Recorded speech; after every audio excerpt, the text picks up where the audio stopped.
Hey guys, tonight we begin with a creature who shaped human history more than half the kings we've ever had, the dog.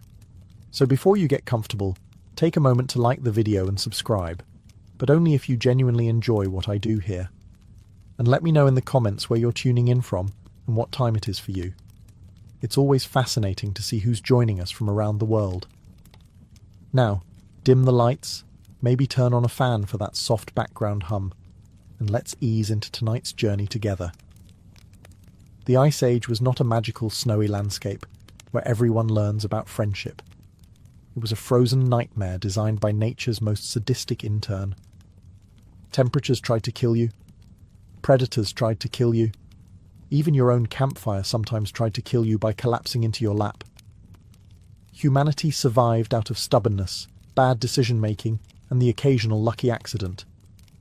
One of those accidents began the greatest friendship in history. Imagine yourself wrapped in animal skins that smell like regret and mildew, sitting beside a fire that barely deserves to be called warm. Your entire clan looks like a group of exhausted raccoons wearing hats made of other raccoons. Dinner is a chunk of mammoth meat so burnt it qualifies as charcoal. Spirits are low. Hygiene is non-existent. Hope is a distant myth. Then you hear it.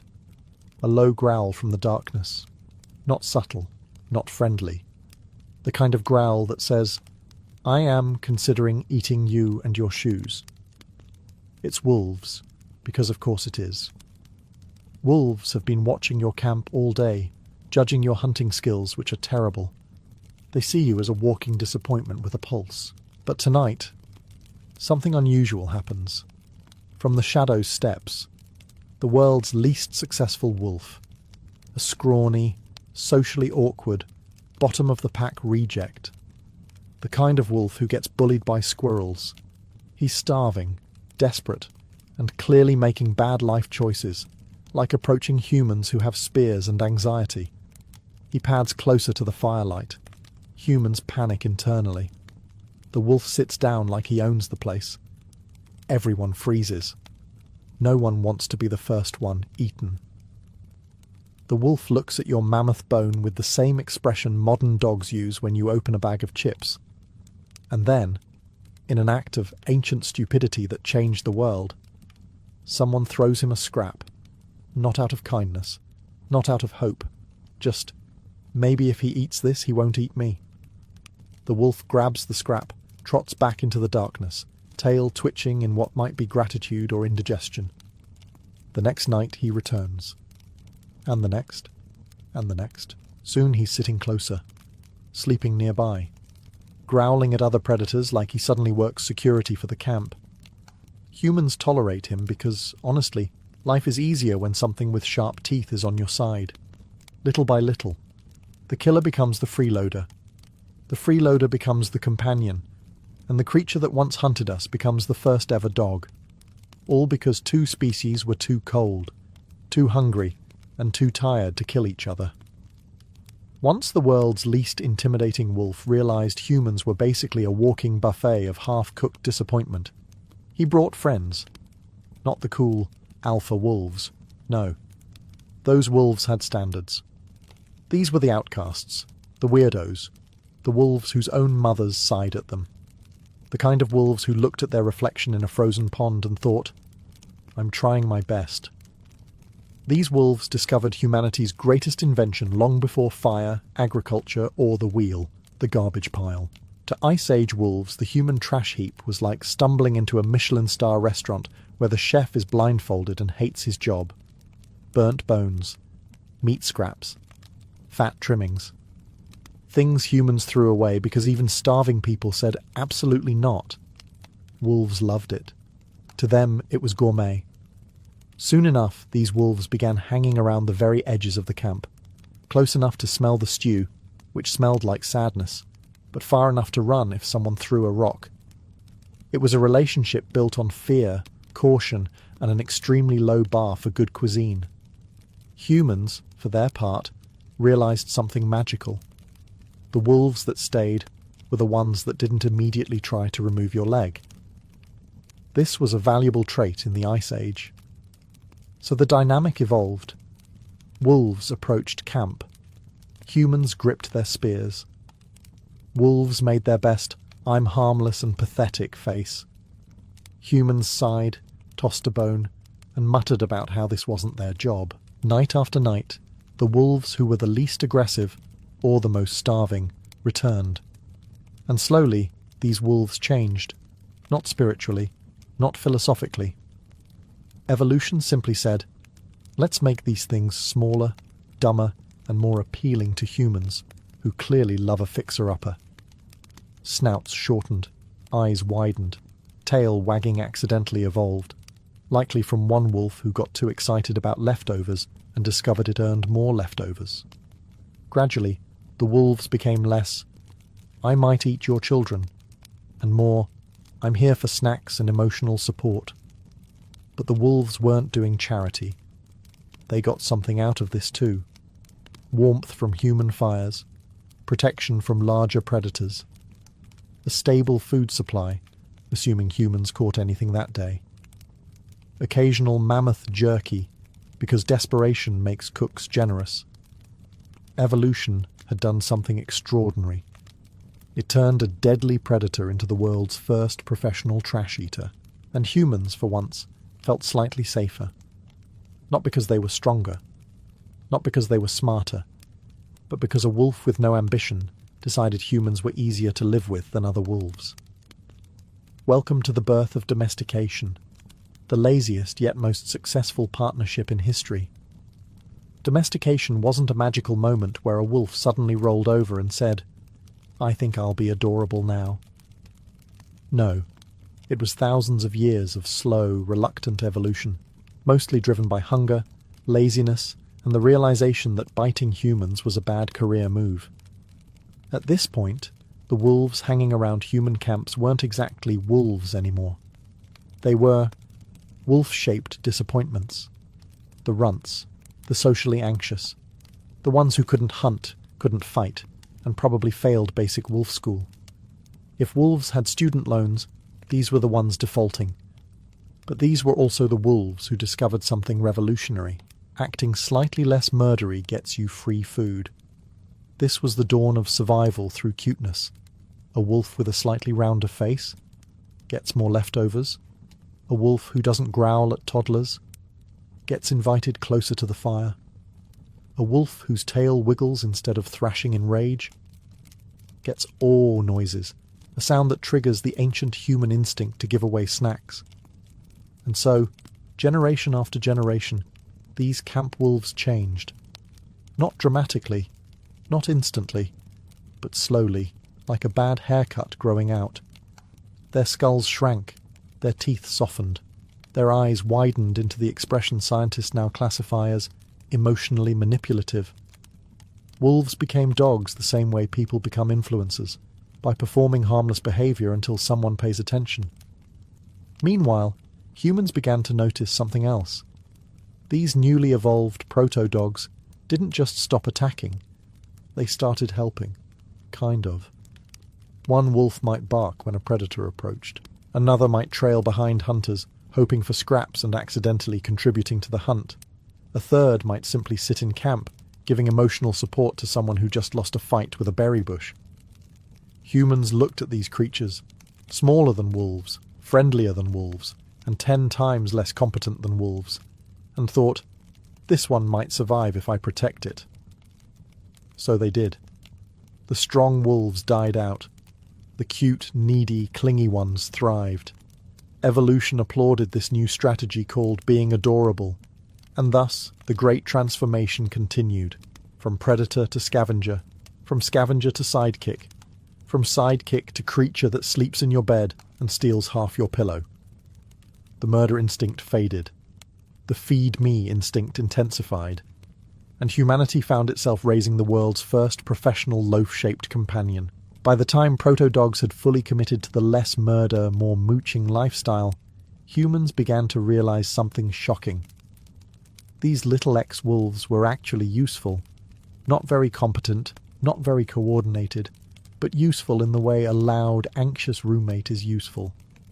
They might not help with chores, but they will certainly yell when something sketchy happens. Dogs became the world's first alarm systems, Picture a prehistoric night. The wind is howling, the fire is crackling, and your clan is trying to sleep through the sound of someone snoring like a dying mammoth. Suddenly, a rustle comes from the darkness. Before humans can reach their spears, one of the camp dogs erupts into frantic barking. Not brave, not heroic, just incredibly loud. Loud enough to wake the dead. Loud enough to make predators reconsider their life choices. This was revolutionary. Humans had invented nothing that could do this. The security system they had before dogs consisted of listening for trouble, hoping your ears worked. Crying dogs changed that. They barked at predators, strangers, shadows, suspicious rocks, their own tail.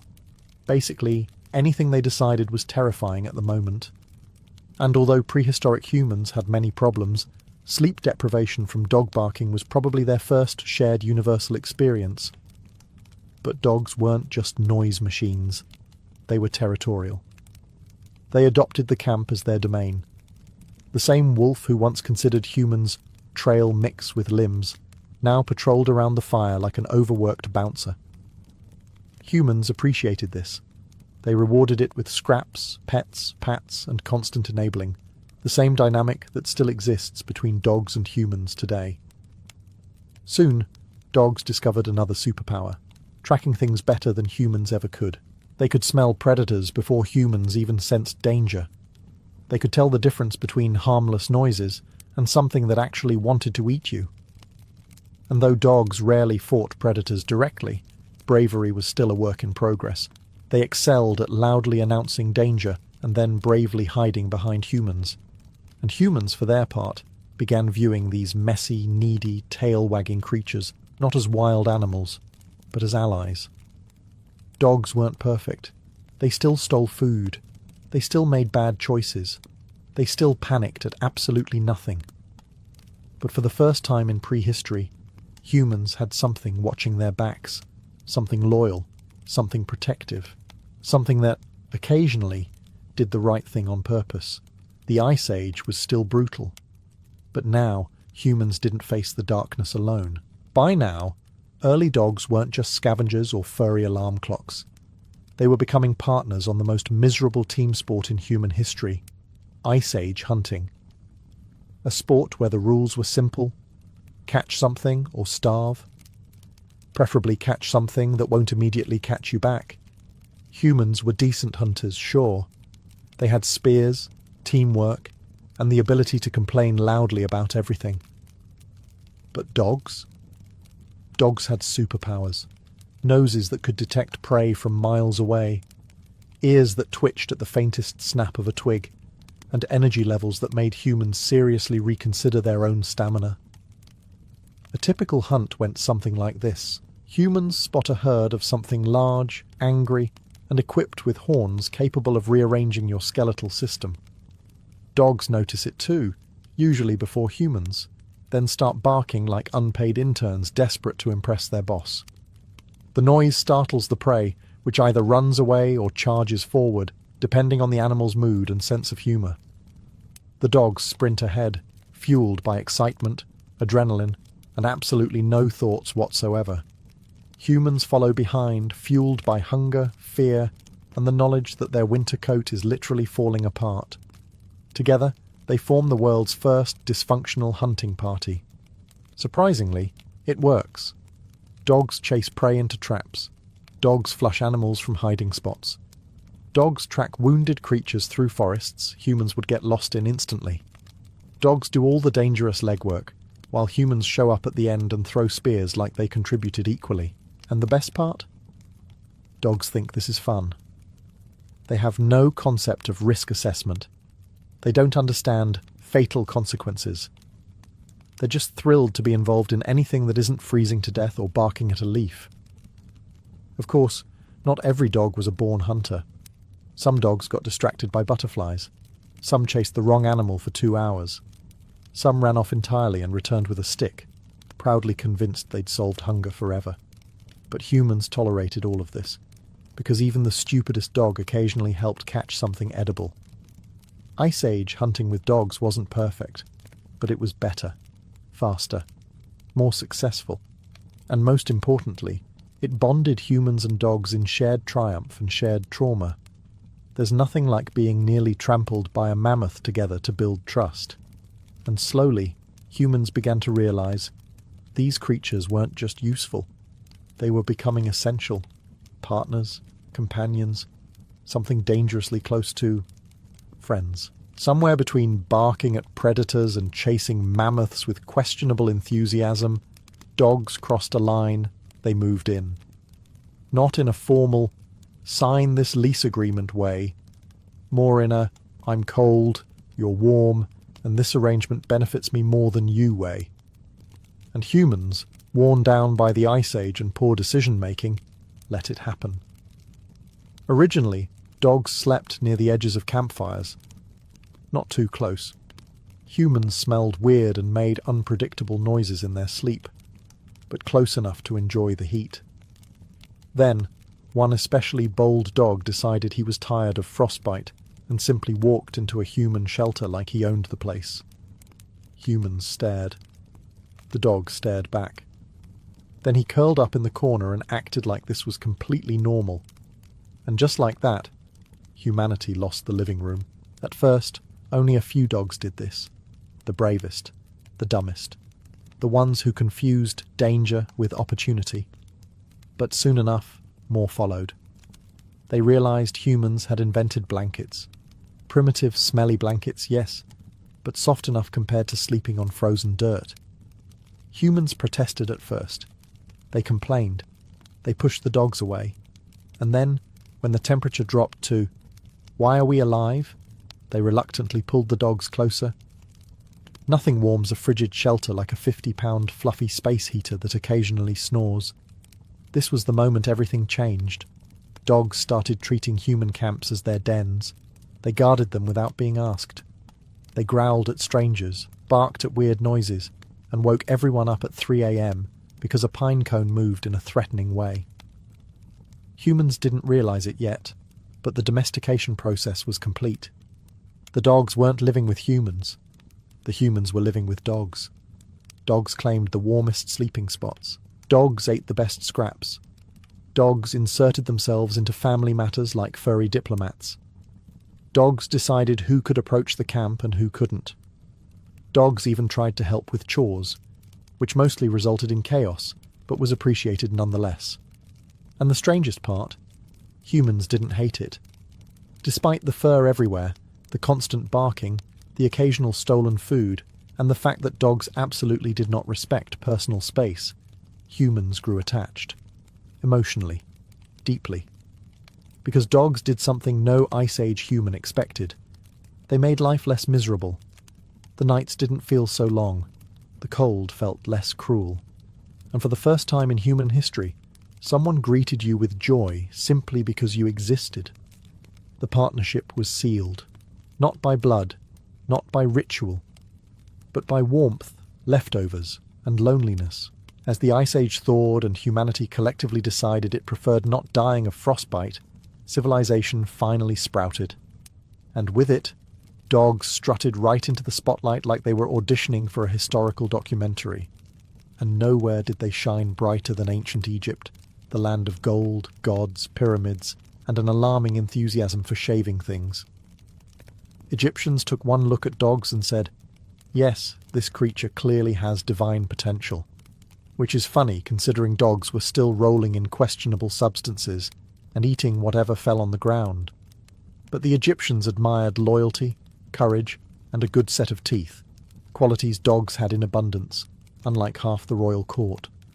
Dogs guarded homes, herded livestock, and accompanied hunters into marshes filled with hippos, crocodiles, and birds who looked like they held grudges. Egyptian hunters trusted their dogs more than their fellow nobles, and honestly, who could blame them? But Egypt took dog appreciation to new heights. Literally. They immortalized dogs in tomb paintings. They carved dogs into statues. They painted them on pottery. Some nobles even had their dogs buried beside them so they could continue peeing on sacred objects in the afterlife. And then there was Anubis, the jackal-headed god of death, embalming. And please don't haunt me. Egyptians claimed he wasn't technically based on dogs. But let's be honest. Ancient Egyptian jackals looked suspiciously like street dogs with eyeliner. The divine message was clear. Dogs were respected, feared, loved, and rumoured to work part-time guiding souls into the underworld. Despite all this worship, Egyptians also had a terrible habit. They shaved their dogs. Not for cleanliness or health reasons, but because bald dogs were considered fashionable. Imagine a majestic hunting dog, proud and skilled, suddenly shaved until it resembled a confused, shivering rat with existential questions. That was Egyptian style. Still, dogs in Egypt lived better lives than most peasants. They had names, they had collars, they had fan art. Some even had funerals more elaborate than your average taxpayer. If reincarnation is real, you definitely wanted to come back as an Egyptian noble's dog, not his servant. In Egypt, dogs were no longer just camp companions. They were symbols of protection, friendship, loyalty, and the universal truth. Dogs were already our best friends. Humans were just finally catching up. By the time dogs reached ancient Greece, they had survived the Ice Age, found religion in Egypt, and were now ready to deal with something far more stressful: Greek philosophers. Wolves had once faced mammoths. Dogs had once faced starvation. But nothing prepared them for a toga-wearing intellectual trying to explain ethics for 6 hours straight. In Greece, dogs were everywhere. In workshops, marketplaces, gymnasiums. Yes, Greeks exercised a lot. And most importantly, in philosophical schools. And if you're wondering what dogs were doing there, the answer is simple: sleeping through lectures. Dogs have always understood that the correct response to a man explaining the nature of truth is to take a nap. Yet the Greeks admired dogs deeply. They saw dogs as symbols of loyalty, bravery, and moral clarity, everything the average Athenian citizen lacked. Greek warriors used dogs for protection. Farmers used them to guard flocks. Hunters used them to chase down prey. And philosophers used them as metaphors because apparently no discussion of virtue was complete without mentioning a good boy. But the funniest part? There was an entire philosophical movement named after dogs. The Cynics. The word cynic literally means dog-like. Not because they were loyal. No, because they lived simply, barked at society's nonsense, refused to follow rules, and occasionally peed in public to make a point. Dogs would have been proud. Socrates praised dogs for their ability to tell friend from enemy. Plato compared dogs to ideal guardians. Aristotle claimed dogs had a form of practical wisdom, which is ironic considering this was an era when dogs still ate rocks for fun. Meanwhile, Greek households adored their dogs and treated them surprisingly well. They gave them names like Foxy, Whitey, Growler, and Blitzer, proving that humans have always been bad at naming things. Dogs lounged in courtyards, begged for food in tavern entrances, and inserted themselves into family life with zero boundaries. But Greek dogs also had jobs. Real jobs. They guarded temples. They herded goats. They accompanied soldiers into battle, something Socrates politely declined to do. They even protected entire city gates at night, barking at suspicious noises and occasionally at absolutely nothing, continuing a proud tradition still practiced today. In the classical world, dogs weren't just companions.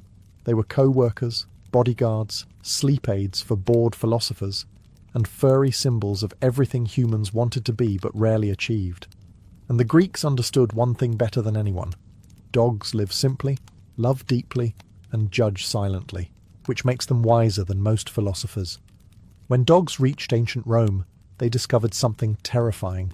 An empire that tried to militarize absolutely everything. If Rome could weaponize it, it did. If it couldn't weaponize it, Rome conquered it anyway, and wrote a manual about why weaponizing it was a great idea. Naturally, dogs didn't escape this treatment.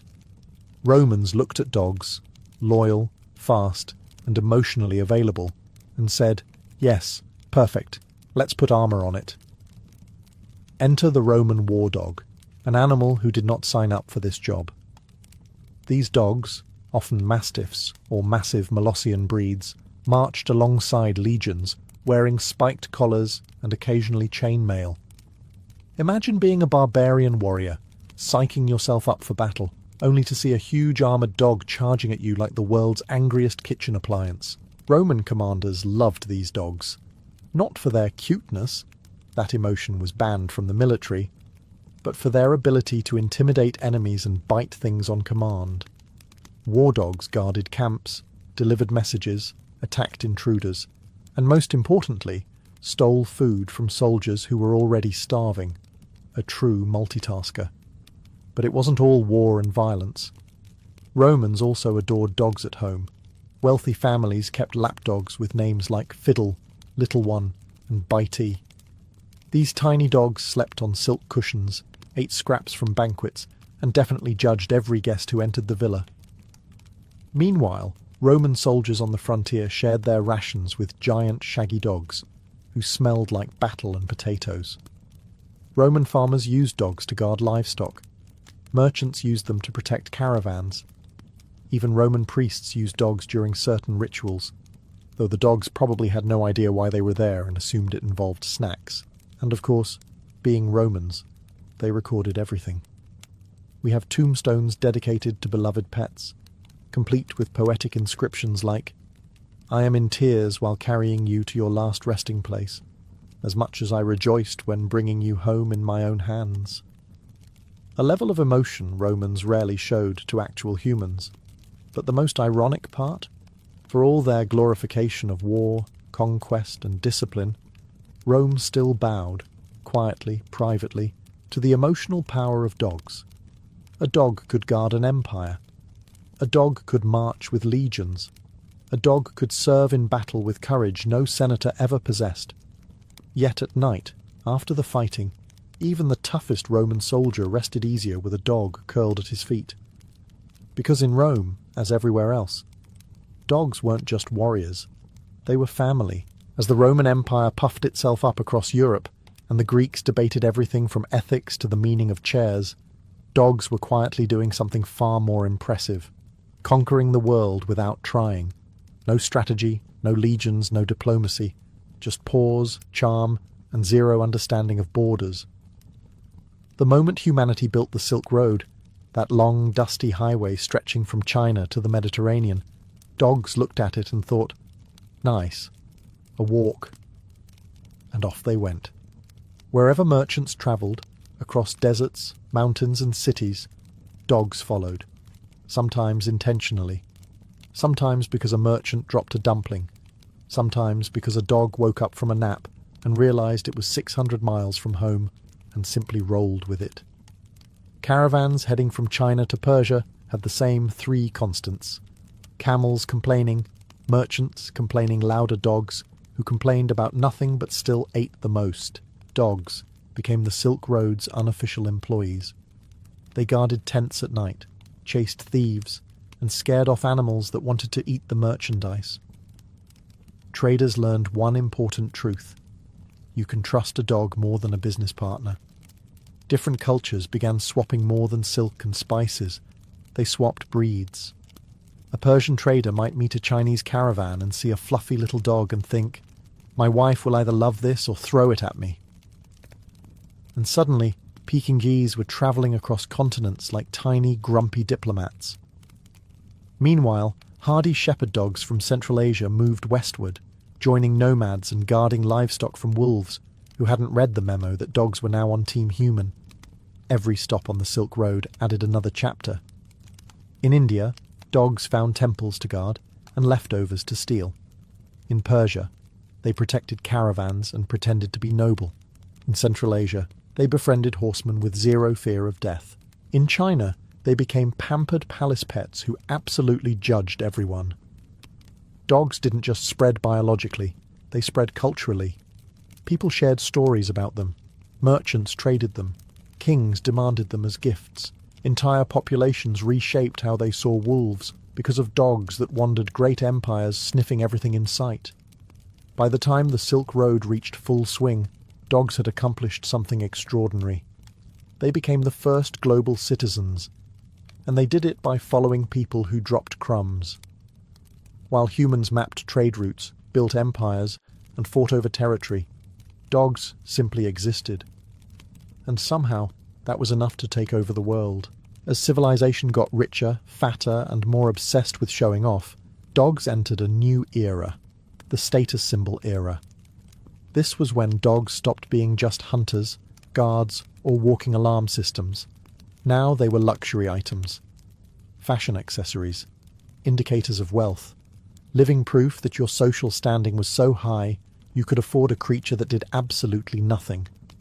In wealthy Greek households, owning a fancy dog was the ancient equivalent of posting a picture of your sports car on Instagram. The more exotic the breed, the more people assumed you had a ridiculous amount of money and zero real problems. Aristocrats strutted through markets with elegant, fluffy dogs at their heels, while the dogs themselves looked constantly confused by their new environment.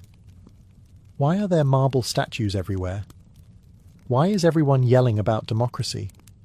But Rome took this concept to Olympic levels. Roman nobles kept toy dogs so tiny they could fit inside sleeves. Dogs that, evolutionarily speaking, had absolutely no business existing. These miniature, trembling creatures didn't hunt, didn't guard, didn't bark effectively. Their primary job was to sit on silk pillows and look judgmental. Many succeeded. Meanwhile, professional dog breeders emerged, creating dogs specifically for wealthy households. These breeders probably invented half of the modern dog problems we still deal with today. Overbred noses, fragile bones, and anxiety disorders inherited from 1,000 generations of palace gossip. It wasn't just small dogs, though. Wealthy elites loved massive dogs too. Enormous Molossian beasts that could guard estates, intimidate rivals, and accidentally crush your furniture. Owning one was the ancient version of saying, "I have power. Also, I may die if it sits on me." Dogs also started appearing in art. Every self-respecting noble wanted their portrait painted with a dog at their side, proof of sophistication, loyalty, and emotional depth. Although based on surviving sculptures, some nobles clearly loved their dogs more than their spouses. As empire after empire adopted dog culture, one thing became clear. Dogs weren't just animals anymore. They were social markers, political statements, symbols of taste, wealth, refinement, and occasionally, delusion. The dog who once hunted mammoths now lounged in marble villas eating roasted duck. The wolf who once survived by chasing deer now survived by being adorable enough to avoid banishment. And humanity didn't mind at all. Because nothing says, "I am wealthy and important," quite like a creature who contributes nothing and still gets treated like royalty. Welcome to medieval Europe, a place where the average peasant's life expectancy hovered somewhere between "don't get your hopes up" and "the plague is coming again." If you were poor, which was everyone except 3 people, your daily routine involved working from sunrise to please no more, eating bread that could break your teeth, and trying not to catch a disease that starts with a cough and ends with burial. In this chaos, dogs became indispensable, not as luxury ornaments, not as status symbols, but as actual survival equipment. The medieval peasant had 3 lines of defense against disaster: a wooden door that didn't close properly, prayer, and a dog that barked at absolutely everything. Medieval watchdogs were not the glamorous warriors of Roman legions. They were scruffy, muddy, vaguely potato-shaped creatures who smelled like compost and bad decisions. But they were loyal, alert, and always ready to sound the alarm, even if the danger was just a leaf blowing suspiciously. These dogs roamed village fences, guarded livestock, and escorted peasants home from long days in the fields. They weren't pampered. They weren't brushed. They certainly weren't fed high-quality medieval kibble.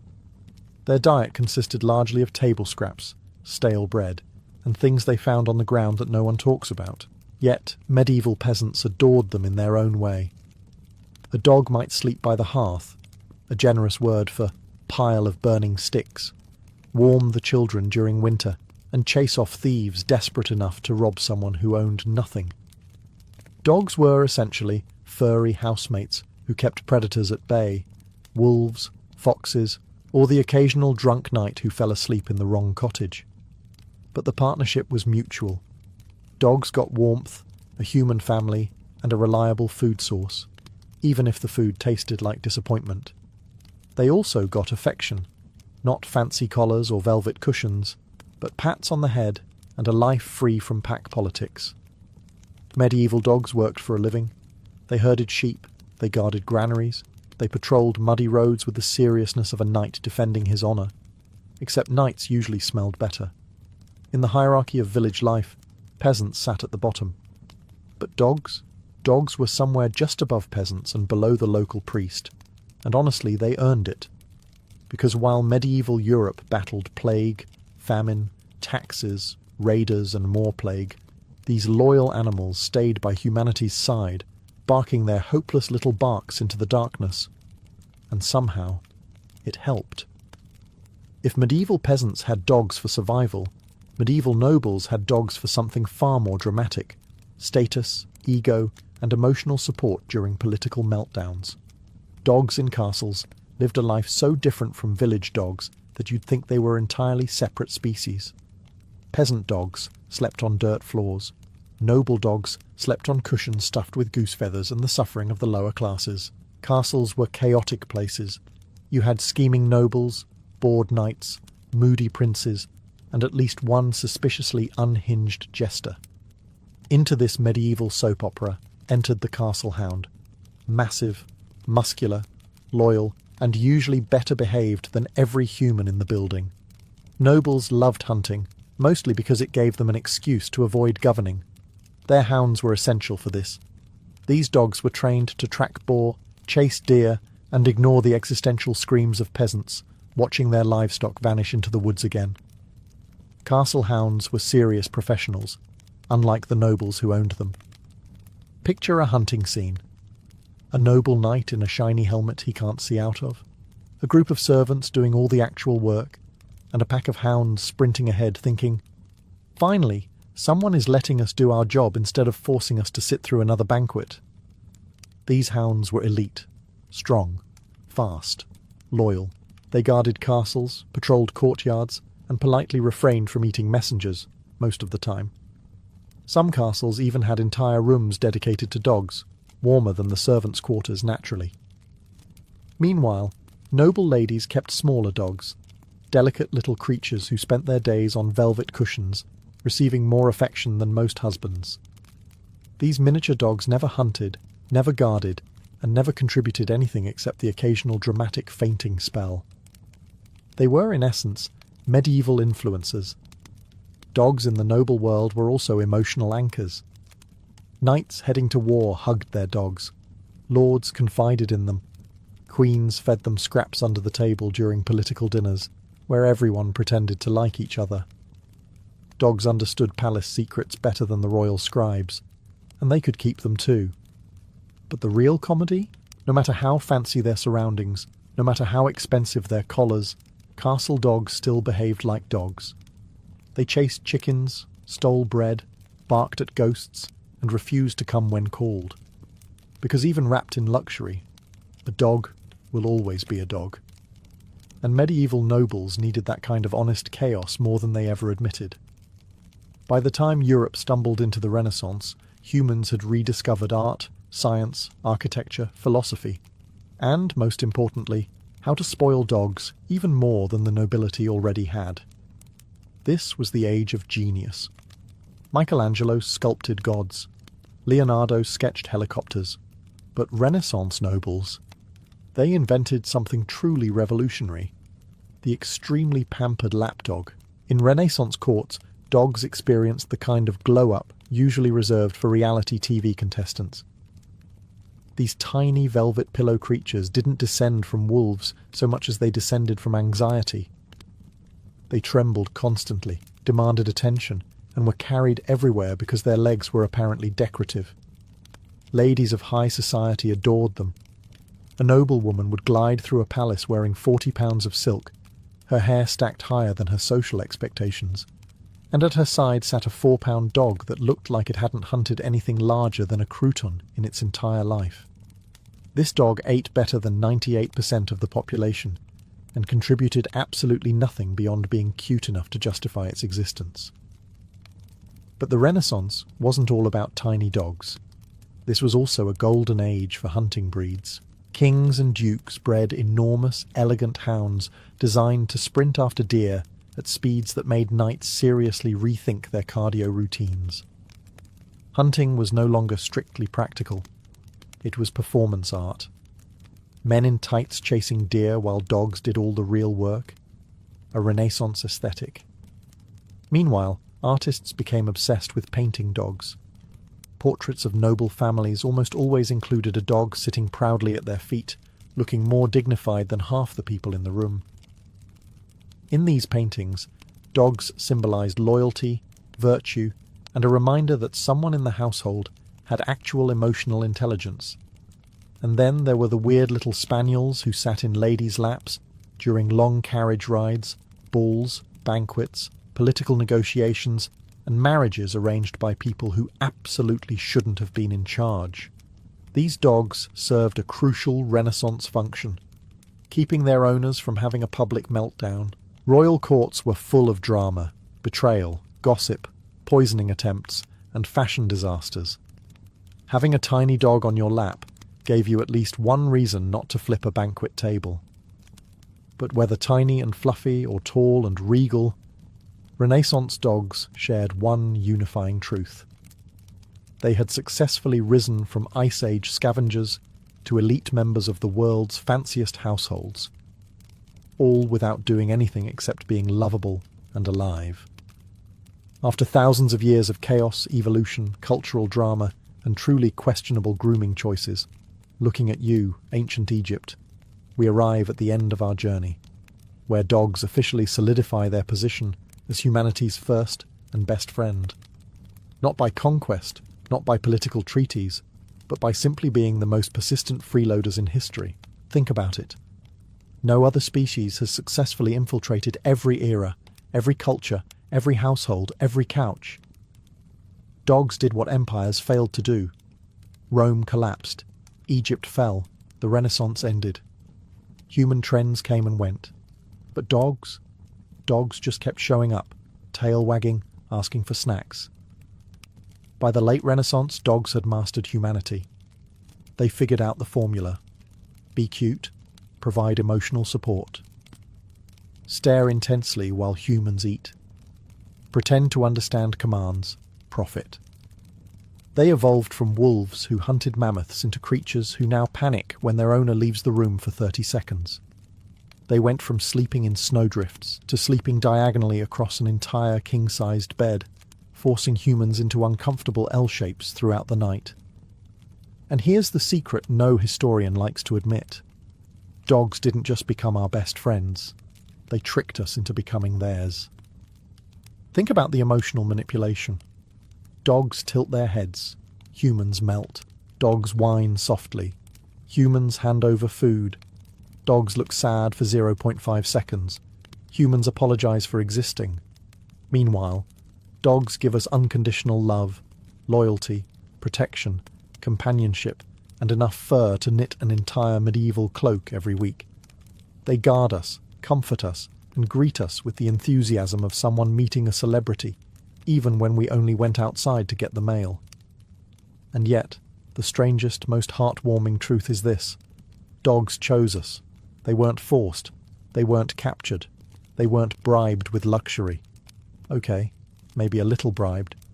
But from the moment that first lonely wolf sat near that first lonely fire, dogs stayed because something about humans, our warmth, our chaos, our scraps, our stubbornness, felt right to them.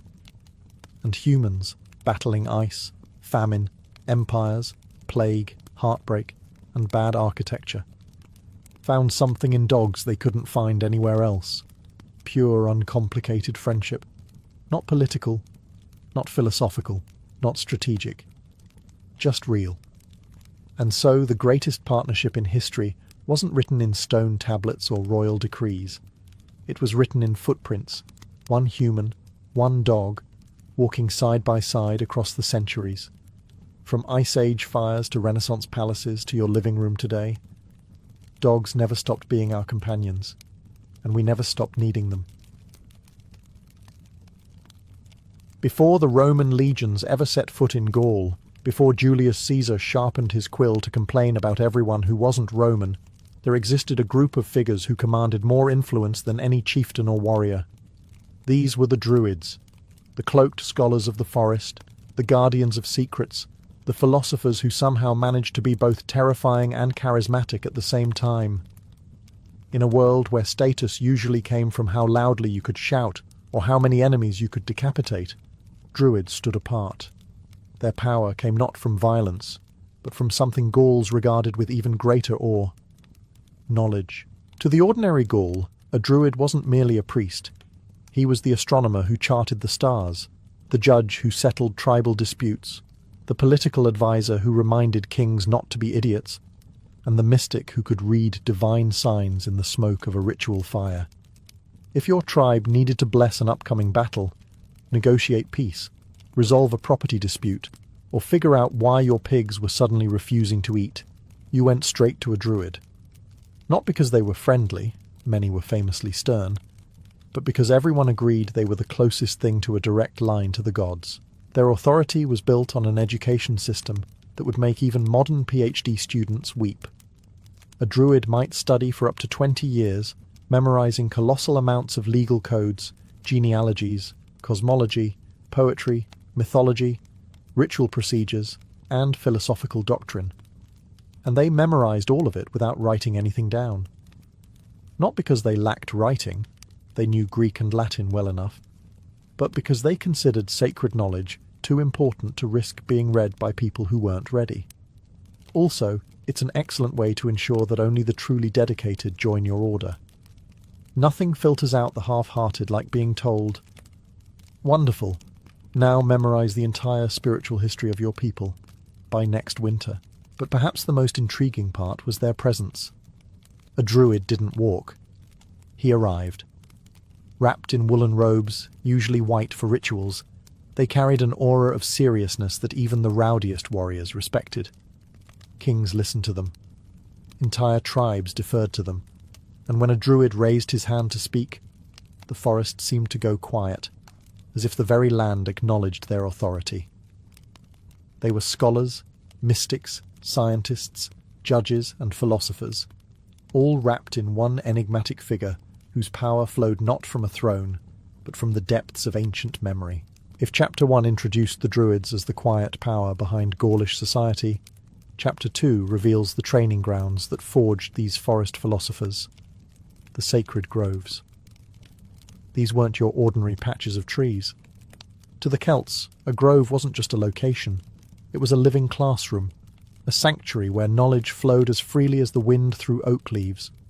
And for aspiring Druids, it was where their minds were reshaped, reorganized, and occasionally broken by the sheer amount of information they were expected to memorize. Entering Druidic training was a commitment far more intense than joining a warrior band.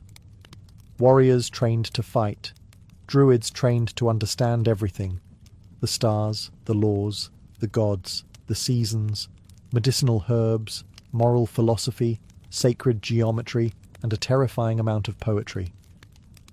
Their curriculum was equal parts academic, spiritual, and brutally practical. Students might spend years observing the sky to track seasonal cycles, studying the behavior of animals to interpret omens, or learning which plants cured ailments and which plants made you see glowing spirits dancing on riverbanks. But the core of their training, and the part Romans found most suspicious, was their absolute refusal to write any of this knowledge down. To the Druids, writing things was like handing out cheat codes to the universe. Sacred knowledge needed to be earned, not skimmed. As a result, memory became their most powerful tool. A Druid in training had to memorize vast oral libraries, some lasting hours or even days when recited properly. If you forgot a section, you didn't get a gentle reminder. You started again, from the beginning, often while standing in cold fog, because Gaulish weather does not care that you're trying to become a priest. Their teachers were strict but respected. Senior Druids were the custodians of cultural memory, and they enforced discipline not through punishment, but through expectation. They saw themselves as guardians of civilization, and if you wanted to join them, You had better treat that responsibility with the seriousness it deserved. Yet their education wasn't just about storing information. It was about shaping a mind capable of interpreting the world. A druid needed to read signs in nature, understand the cycles of the cosmos, make legal judgments, advise kings, and perform rituals. Their knowledge wasn't theoretical. It had weight, consequences, and meaning. By the end of their training, a successful student emerged not just as a scholar, but as a conduit between the human world and the realm of the divine, a role only a few were ever truly prepared to carry. To outsiders, the druids looked like mysterious forest mystics. But to the Gauls themselves, druids were something far more practical. They were the backbone of justice. Long before Roman law marched across Europe wrapped in togas and bureaucracy, the druids served as the judges and arbitrators of Celtic society. If someone stole cattle, broke an oath, insulted a clan, or accidentally set fire to their neighbour's hut, because open flames and thatched roofs are a terrible combination, it was the druids who stepped in to decide the matter. Their authority as judges wasn't symbolic, it was absolute. When a druid delivered a verdict, the tribe obeyed. Even kings had to swallow their pride and accept the decision, because defying a druid wasn't merely illegal, it was unthinkable. The druids carried the weight of tradition, divine authority, and centuries of precedent in their words. And unlike Roman courts, where some clever orator could twist laws like pretzels, Celtic justice relied on memory and consensus. A druid didn't consult scrolls. He consulted centuries of oral tradition stored in his mind. Druidic law wasn't just about punishment. It was about restoring balance. Their rulings focused on compensation, reconciliation, and preventing needless blood feuds. In a world where personal honour mattered as much as survival, these judgments held communities together. A single feud between families could spiral into years of chaos, and the druids acted as the brakes on that cultural catastrophe. They negotiated peace between clans, divided land, and resolved disputes in a way that preserved social harmony. They also oversaw oaths, treaties, and diplomatic agreements. When two tribes agreed to peace, a druid witnessed the pact, invoking the gods as guarantors. Breaking a promise in the presence of a druid was the ancient Gaulish equivalent of painting a massive target on your back. Not because the druid would punish you directly, but because the gods supposedly would. The Romans found this legal power unsettling. Caesar complained that druids could even forbid people from participating in rituals or gatherings, effectively exiling them spiritually. In a society built on communal identity, this was the harshest punishment imaginable.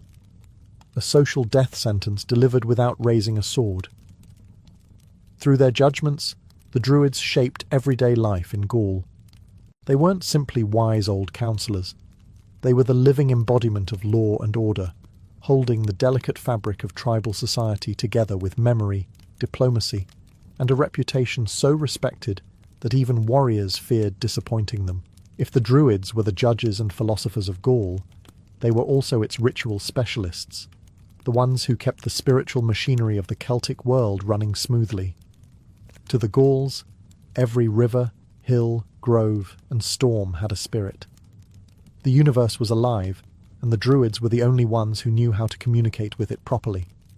Their ritual responsibilities ranged from the gentle, seasonal blessings, healing ceremonies, to the dramatic, interpreting omens in sacred fires, to the slightly terrifying, depending on which Roman author you believe. Central to druidic ritual life was the sacred calendar. The druids charted the turning of the seasons, the cycles of the moon, solstices, equinoxes, and the invisible rhythms that shaped agricultural and spiritual life. Festivals such as Samhain, Beltane, Lughnasadh, and Imbolc weren't random celebrations. They were precise markers in a cosmic schedule. A festival performed too early or too late risked disturbing the harmony between the human world and the divine. So yes, if a druid showed up and told you the bonfire must be lit now, you lit it, immediately. Their rituals involved offerings to the gods, often food, crafted objects, or animals, though the Romans famously accused druids of performing human sacrifices. Caesar described wicker effigies filled with victims and set ablaze, a scene dramatic enough to make any Roman reader gasp. Whether these accounts were accurate, exaggerated, or propaganda meant to justify conquest is still debated. But one thing is clear: the Druids were deeply connected to ritual acts meant to restore balance, heal dishonor, or ensure divine favor. What Rome saw as brutality may have been, to the Gauls, a sacred duty carried out in times of crisis. Druids also oversaw augury, reading signs from nature. The movement of birds, the crackle of fire, the shapes formed by smoke. All were messages from the gods. A druid trained for decades could interpret these signs like a cosmic language. Warriors wouldn't go to battle without their blessing. Farmers wouldn't plant without their timing. Even kings sought ritual confirmation before making major decisions. But what truly set Druidic rituals apart was their setting. Rather than temples carved from stone, the Druids preferred natural sanctuaries, oak groves, riversides, hilltops, places where the boundary between worlds felt unusually thin. Here, under ancient branches or open sky, they performed acts meant to maintain harmony between the mortal and the divine. In these groves, surrounded by the living world, the Druids became not just priests, but caretakers of cosmic balance, guiding Gaul through the unseen forces that shaped its destiny. While the Druids are often remembered as forest mystics whispering secrets beneath ancient oaks, their minds were equally fixed on the sky above. To the Gauls, the cosmos wasn't an abstract concept. It was a living clock, a divine script written in constellations, cycles, and shadows. And the Druids were the ones who learned how to read it. Far from being primitive priests, they were highly skilled astronomers who charted the heavens with a precision that astonished even the Romans. Long before telescopes or observatories, the Druids used the natural world as their laboratory. Hilltops, stone circles, rivers reflecting moonlight. These became tools for measuring the passing of time. Through patient observation, they learned to predict solstices, equinoxes, eclipses, and seasonal shifts. Their knowledge of lunar cycles was so refined that Caesar himself admitted, somewhat begrudgingly, that the Druids had mastered the calculations needed to maintain a lunar-based calendar. This celestial knowledge wasn't just intellectual, it shaped everyday life. Agriculture depended on the right timing. Rituals demanded precise astronomical alignment. Festivals had to occur during the correct cosmic window. A druid might travel across territories simply to ensure that a sacred fire was lit at the moment the sun crossed a specific threshold. If that meant climbing a windy hill at dawn while wrapped in layers of wool, so be it. Cosmic schedules are notoriously unforgiving. But perhaps the most striking evidence of Druidic astronomy lies in the monuments scattered across Celtic lands. Though some predate the Druids by millennia, the Druids inherited them and used them as astronomical instruments. Stone circles, standing stones, and megalithic complexes often align with solstices or lunar events, suggesting that the Druids understood the Earth-sky relationship better than most ancient cultures. In these stone landscapes, the Druids acted as both astronomers and historians, preserving ancient knowledge and integrating it into their teachings. Their interest in the stars wasn't merely scientific, it was philosophical. To the Druids, the universe was a harmonious system. Everything had a rhythm, a place, a purpose. Understanding the heavens was a way of understanding the will of the divine. Their cosmology connected human fate with celestial order, suggesting that the world operated according to principles that could be learned through observation and wisdom. Because of this, Druidic astronomy carried enormous authority. If a Druid declared that the gods favoured or forbade an action based on cosmic readings, no warrior, king, or council dared defy it. Their grasp of the stars elevated them from priests to cosmic interpreters, figures capable of bridging earthly life with the vast, mysterious expanse above. If the Druids looked to the stars to understand the heavens, they also looked down, to the earth, the roots, the bark, the moss, the water, to understand the body. In a world without formal doctors, where most medical treatments involved either prayer or pure hope, The Druids were the closest thing Gaul had to trained physicians. Their healing practices were not random folk remedies. They formed a sophisticated system woven from observation, ritual, and generations of cumulative knowledge. Druidic healers were masters of herbal medicine. They knew which plants numbed pain, which reduced fevers, which healed wounds, and which you should absolutely not touch unless you intended to spend the next 6 hours hallucinating that the river was speaking to you. Their botanical wisdom was legendary. They harvested mistletoe from sacred oaks with golden sickles, not because it looked dramatic, but because they believed it carried divine vitality. They used willow bark, rich in salicin, the precursor to modern aspirin, long before chemistry gave it a proper name, but their healing went beyond herbs. Druids understood the importance of environment, diet, and ritual cleansing. They used steam baths, river immersion, and even forms of massage. They treated not just the physical wound, but the spiritual imbalance believed to cause it. To a Gaul, illness wasn't simply biological, it was a disruption in the harmony between body, spirit, and the world of the gods. The Druids' job was to restore that balance. Their reputation also included more mysterious practices. They interpreted dreams, analysed physical signs, and used chants believed to activate the healing properties of certain herbs. While modern medicine would roll its eyes at the idea of singing to a poultice, the Gauls believed the spoken word carried power, and the Druids were the most skilled wielders of sacred speech. Knowledge of poisons was also part of their repertoire. Druids understood toxic plants as well as medicinal ones, which made them invaluable in identifying dangers and, if necessary, in crafting substances for warfare or ritual. This, unsurprisingly, made the Romans deeply suspicious. To Caesar, a priest who could cure a fever one day and brew a lethal extract the next was a political threat wrapped in robes and botanical expertise. Yet, at their core, Druidic healers were caregivers. People sought them out in moments of vulnerability, childbirth, injury, fever, emotional turmoil.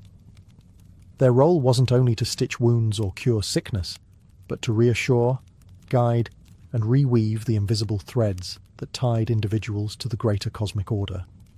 In this way, Druids stood not only as guardians of the mind and spirit, but also as protectors of the fragile human body, bridging earth, plant, and soul in the delicate art of healing. While warriors roared on the battlefield and kings boasted of their lineage, the true political nerve centre of ancient Gaul often rested quietly in the hands of the Druids. They did not wear crowns or command armies, yet their influence shaped decisions at every level of society. Where others wielded spears, the Druids wielded counsel, and in many ways that was the deadlier weapon. Kings could rule tribes, but Druids ruled hearts, minds, and the invisible fabric of legitimacy. In a world of shifting alliances and intertribal rivalries, the Druids acted as the diplomatic glue holding everything together. When two clans were embroiled in a feud stretching back generations, perhaps triggered by cattle theft, insult, or someone's very unfortunate choice of words, it was the Druids who stepped in to negotiate peace. Their authority transcended tribal boundaries. A Druid from one region could mediate disputes hundreds of miles away because their reputation travelled farther than any warrior's spear. Kings trusted them, or perhaps a better phrase would be, kings depended on them. Political decisions required divine approval, and Druids were the interpreters of divine will. Before declaring war, making alliances, or launching major expeditions, rulers consulted their Druids. A wise king listened, a foolish king didn't, and usually regretted it. If a Druid declared that the omens were unfavourable, even the most eager warrior would sheathe his sword and wait. But Druidic influence didn't stop at diplomacy. They also served as national memory keepers. They preserved genealogies and histories, ensuring that rulers could trace their lineage back to heroic ancestors. Without Druidic validation, a king's claim to authority could crumble. It was one thing to boast. It was another to have the intellectual elite confirm your ancestry in front of an entire tribe. This, unsurprisingly, terrified the Romans. Caesar realized that while he could defeat Gaulish warriors through military force, he couldn't fully conquer the population as long as the Druids remained politically active. They unified tribes, stirred resistance, and embodied the spiritual backbone of the land. Eliminating Druidic influence became as crucial as defeating any Gaulish chieftain. Yet despite their power, Druids rarely sought personal glory. They did not strive to rule, they strove to guide. Their authority came not from position, but from wisdom, memory, and the trust of the people. They were the steady presence behind shifting political landscapes, the quiet shadow behind every throne, ensuring that rulers governed not through impulse, but through cosmic order and ancestral law. In this role, the Druids shaped Gaul not with swords, but with wisdom, and in doing so, controlled a power deeper and more enduring than any battlefield victory. By the time Rome's eagle standards appeared on the horizon, the Druids were already deeply entrenched as the intellectual and spiritual core of Gaul. To Julius Caesar, this was not merely inconvenient, it was dangerous. Conquering a land physically is one thing, conquering the minds and beliefs of its people is another, and the Druids were precisely the kind of leaders who could inspire a population to resist an empire. They had no swords, no armies, and no fortresses, but they possessed influence, authority, and a network of loyal students spread across tribes. To Rome, that combination was far more threatening than any warrior. Caesar's own writings, which, let's be honest, are as neutral as a politician's autobiography, paint a dramatic picture of Druids stirring resistance. He describes them as organizers of rebellion, custodians of anti-Roman sentiment, and the spiritual engineers behind uprisings like those of Vercingetorix.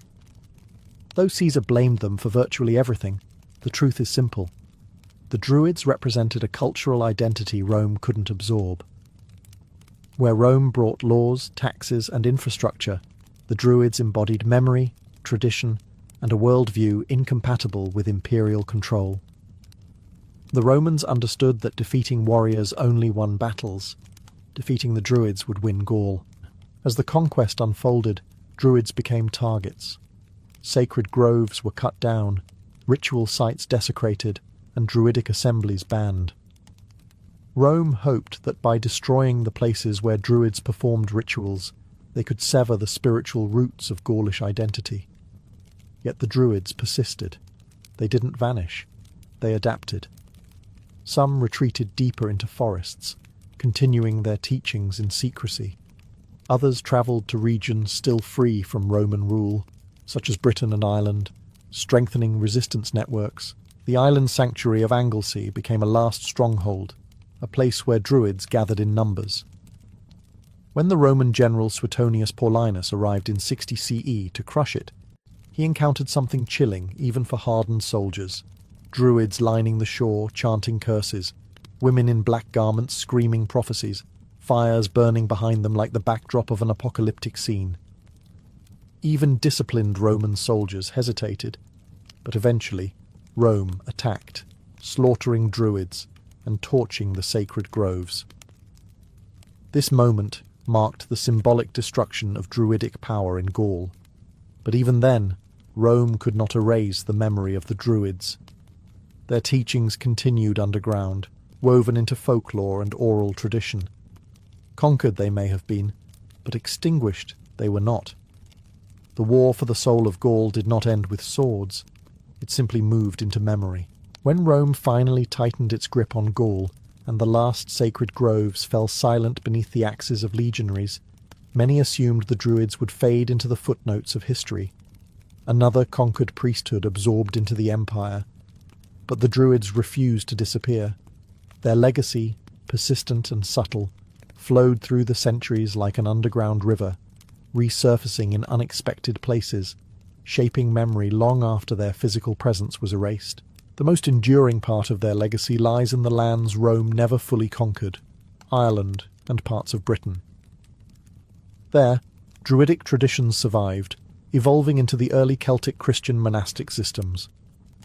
Many of the monks who later illuminated manuscripts, preserved ancient lore, and built monastic schools, inherited intellectual habits remarkably similar to those of the Druids. Memorization, oral teaching, reverence for nature, scholarship rooted in observation rather than dogma.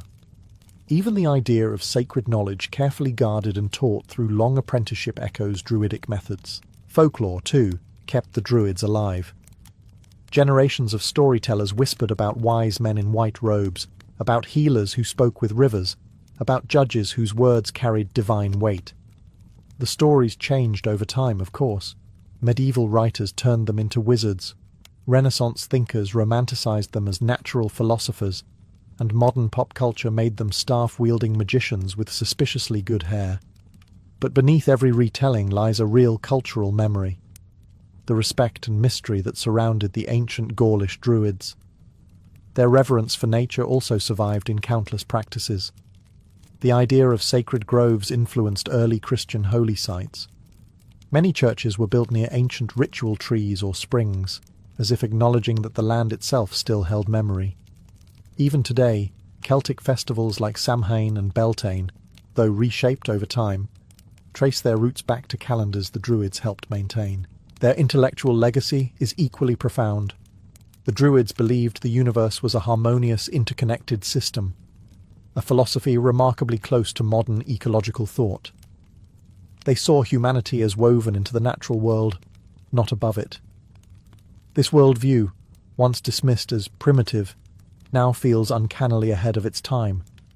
And perhaps most importantly, the Druids remain symbols of wisdom, resistance, and identity. They embody the idea that knowledge can be a form of power more enduring than swords or empires. Rome conquered Gaul, yet the Druids persist in memory, myth, and cultural consciousness.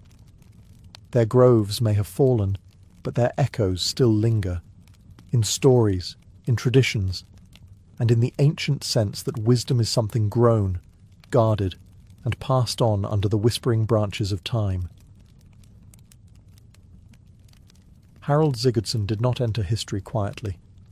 At just 15 years old, an age when most boys are still figuring out how not to trip over their own feet, Harold found himself standing in the middle of a battlefield that would change the course of his life.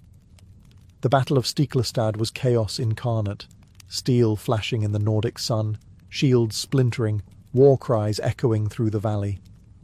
And at its bloody centre, Harold watched his half-brother, Olaf the Stout, fall beneath a storm of blades.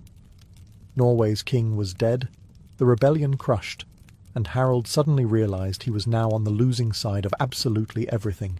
In the aftermath, the young warrior did the only sensible thing. He ran. Not because he lacked courage, but because even the bravest men know that facing an angry faction of victorious Norwegian farmers with nothing but teenage optimism is a poor strategy. With a handful of loyal companions, Harold slipped into the forests, then east across the mountains, leaving behind a kingdom he could no longer call home. But exile did not break him. If anything, it sharpened him. He reached the court of Prince Yaroslav the Wise in Kiev, where the tall, intense Norwegian quickly distinguished himself. Yaroslav saw promise in the towering teenager who carried himself like a man twice his age, and for Harold, this was only the beginning. He spent months forging alliances, training with hardened warriors of the Rus, and letting the embers of ambition grow hotter within him. Yet Harold's gaze was set even farther, toward the shimmering jewel of the medieval world, Constantinople, the city of emperors, gold, secrets, and dangers. To Norsemen it was known as Miklagard, the great city, a place where fortunes could be made, or lives lost in a heartbeat. And Harold, still barely out of boyhood, decided that was where he belonged. When he finally arrived, towering over most Byzantines by a full head, the guards at the city gates probably wondered which northern saga had accidentally walked into their shift. The Byzantines would soon learn his name. He would join the elite Varangian Guard, rise through its ranks with startling speed, and build a reputation so fierce that whispers of him would travel back to the fjords he had fled. He left Norway as an exile, but in Byzantium, Harald Hardrada would begin his transformation, from runaway prince to legend. By the time Harold finally stood before the gates of Constantinople, he had crossed more rivers, forests, and hostile territories than most people do in a lifetime. But nothing, not even the glittering courts of Kiev, prepared him for Miklagard. Its marble walls towered like cliffs. Its markets buzzed with 1,000 languages. Its palaces gleamed with gold, mosaics, and enough luxury to make even a jaded Viking rub his eyes. To Harold, who had grown up in a wooden hall surrounded by goats and snow, this was another planet. And yet, he did not shrink. He walked through Constantinople as though he were returning from a long journey rather than entering the greatest empire on earth. His height alone drew stares. Norse sagas insist Harold was so tall that most Byzantine soldiers looked like children beside him. Whether this was truth or heroic exaggeration hardly mattered. The Varangian Guard, the Emperor's elite Scandinavian corps, noticed him immediately. Joining the Varangians wasn't simple. They weren't a place for common drifters or drunken adventurers hoping for a paycheck. This was a regiment built on loyalty, discipline, and an unspoken oath: protect the Emperor at any cost. The Byzantines trusted the Norse because they were foreign, meaning they had no local political loyalties. They were warriors hired for their strength and their stubborn inability to be bribed. If you wanted an honest sword, you bought a Varangian. Harold approached their commanders with confidence, offering not humble petition, but a resume of hard-won experience. He had survived a lost war, fought beside seasoned Russ warriors, and carried himself like someone destined to command. The Varangians accepted him, and so Harold Sigurdsson, runaway Prince of Norway, became a member of the Emperor's personal guard. Training began immediately. The Varangians drilled in complex formations, learned Byzantine military etiquette, and studied tactics that would have appeared almost magical to northern warriors accustomed to brute force combat. Harold adapted quickly. His discipline impressed the officers, and his sheer physical presence made him a natural in the shield line. To the Byzantines, he was exactly the sort of man you wanted standing in the palace corridor when someone whispered the words, "assassination plot." But Harold was more than muscle. He studied languages, court politics, and Byzantine strategy. He watched the empire carefully, absorbing its secrets and ambitions like a sponge.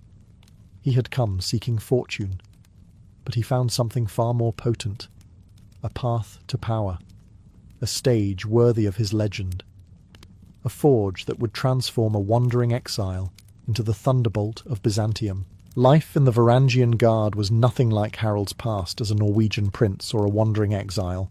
The Guard was an institution built on iron discipline, relentless training, and absolute loyalty to one man, the Byzantine Emperor.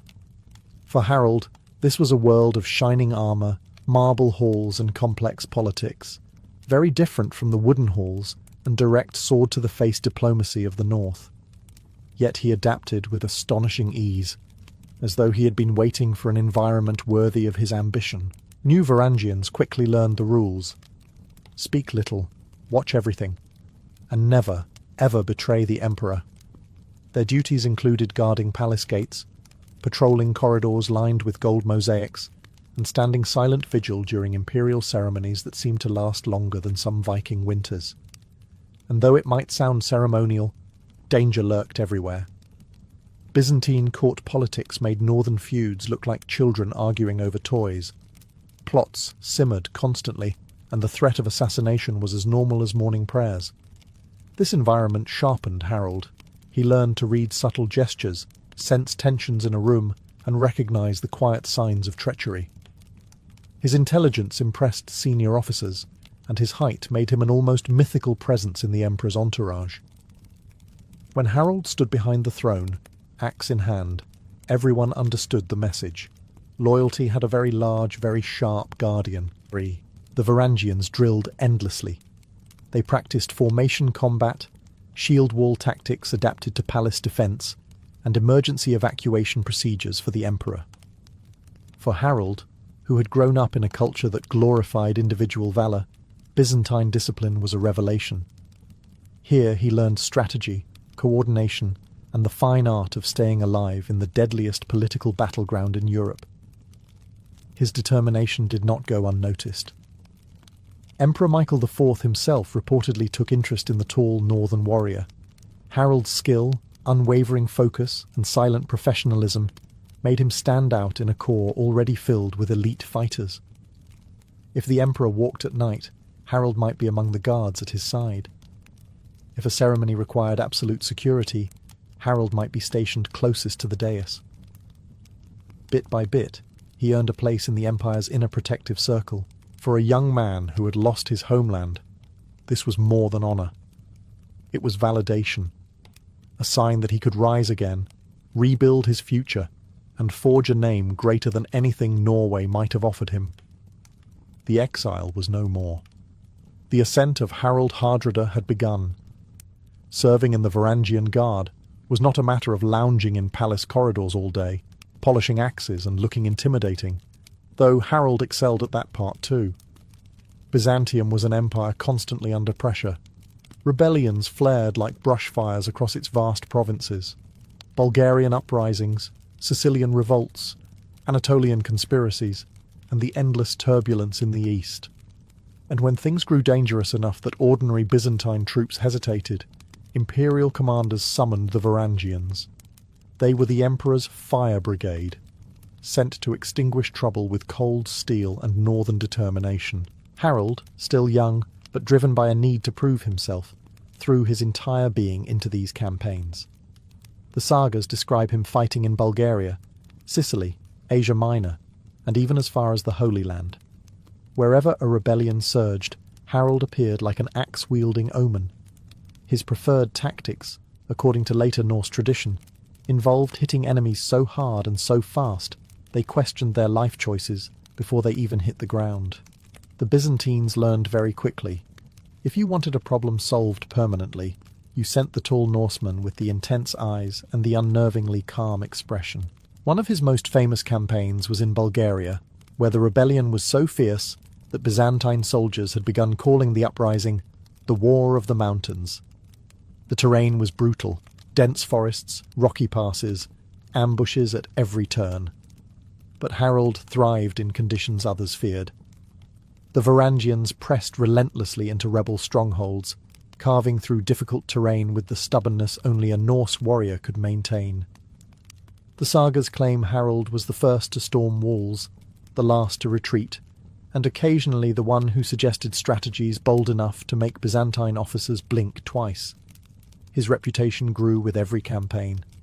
Rebels whispered about the Northman giant.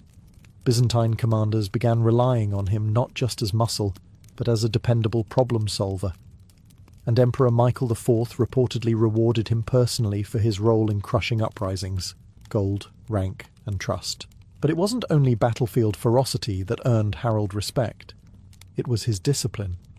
Even when fighting far beyond the capital, he remained unwaveringly loyal to the emperor. While other mercenaries bent with political winds, Harold stayed steady, a trait Byzantines cherished in a world where betrayal was a seasonal event. Every rebellion he crushed, every fortress he helped take, elevated him higher. Harold was no longer merely a guard. He was becoming Byzantium's thunderbolt, the warrior the empire unleashed when failure was not an option. And with each victory, the legend of Harald Hardrada burned brighter. By the time the rebellions had been stamped out and the empire's borders momentarily quieted, Harald Hardrada was no longer just another Varangian with a heavy axe and a talent for surviving impossible situations. He had become something far rarer, a warrior the emperor himself trusted. Emperor Michael IV, a man surrounded by intrigue, sycophants, and enemies disguised as friends, needed absolute loyalty, and found it in the towering Norwegian exile who never flinched, never hesitated, and never bent. Harold's promotion into the emperor's personal bodyguard marked a new chapter in his life. The palace, with its marble corridors, jeweled icons, and oppressive political tension, became his battleground. He learned the rhythm of imperial life, the early morning audiences, the ceaseless petitions, the quiet whispers exchanged behind veils and curtains. Here, a single, misplaced step could be deadlier than any sword stroke. Harold became a silent sentinel, watching everything with the unblinking focus of a wolf guarding its den. The sagas claim he stood at Michael's side during ceremonies, banquets, and private meetings. When the emperor travelled, whether by ceremonial procession or secret nighttime movement, Harold was part of the Varangian wall shielding him from danger. His presence alone was a deterrent. Even the most ambitious conspirator thought twice before testing a guard who looked as though he could break a man simply by leaning on him too hard. But guarding the emperor was not just about standing still looking intimidating, though Harold certainly excelled at that. The Varangians were the final line of defence against plots. They vetted rooms before the emperor entered them, monitored courtiers for suspicious behaviour, and intervened quietly when threats arose. Harold learned names, faces, allegiances.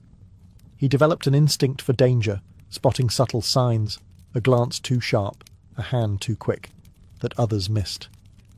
In a realm where poison was more common than open battle, vigilance was his greatest weapon. Michael IV, whose health often fluctuated, relied heavily on the stability and loyalty of his northern guardsmen. Some Byzantine chroniclers even hint that Harold's honesty was refreshing for an emperor drowning in court politics. The Norsemen had no ties to Byzantine noble families, no interest in palace intrigue, and no agenda beyond fulfilling his oath. For Harold, this was more than military service. It was an education in power, true power. He watched emperors command legions with a word, manage rebellions with a gesture, and hold entire provinces in the palm of their hand. One day he would attempt the same. But here in Constantinople, Harold was still sharpening the edge of a destiny that would one day shake kingdoms. The emperor had gained a guardian, and Harold had gained a blueprint for kingship. Few places in the medieval world carried the same mystique as the treasure vaults beneath Hagia Sophia. This was not an ordinary storeroom. It was the financial heart of the empire. A labyrinth of locked chambers containing gold seals, ceremonial crowns, imperial regalia, relics, diplomatic gifts from distant kings, and more coin than most kingdoms would see in an entire century. To guard it required more than strength. It required discipline, intelligence, and unwavering honesty. So naturally, the Byzantines gave the job to the Varangians. And naturally, the Varangian they trusted the most was Harold Hardrada. Harold's role as a vault guardian was a testament to his rising reputation.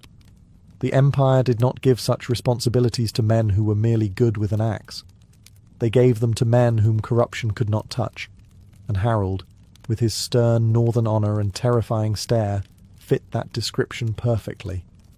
The sagas say he supervised the movement of treasure during ceremonies, oversaw its inventory, and ensured that nothing, not even a single gold coin, slipped into the wrong hands. This was dangerous work. Treasure was temptation, and temptation bred conspiracies. Courtiers schemed constantly, dreaming of buying power, influence, or even thrones. A missing artifact could spark an investigation. A missing chest of coins could topple a noble house.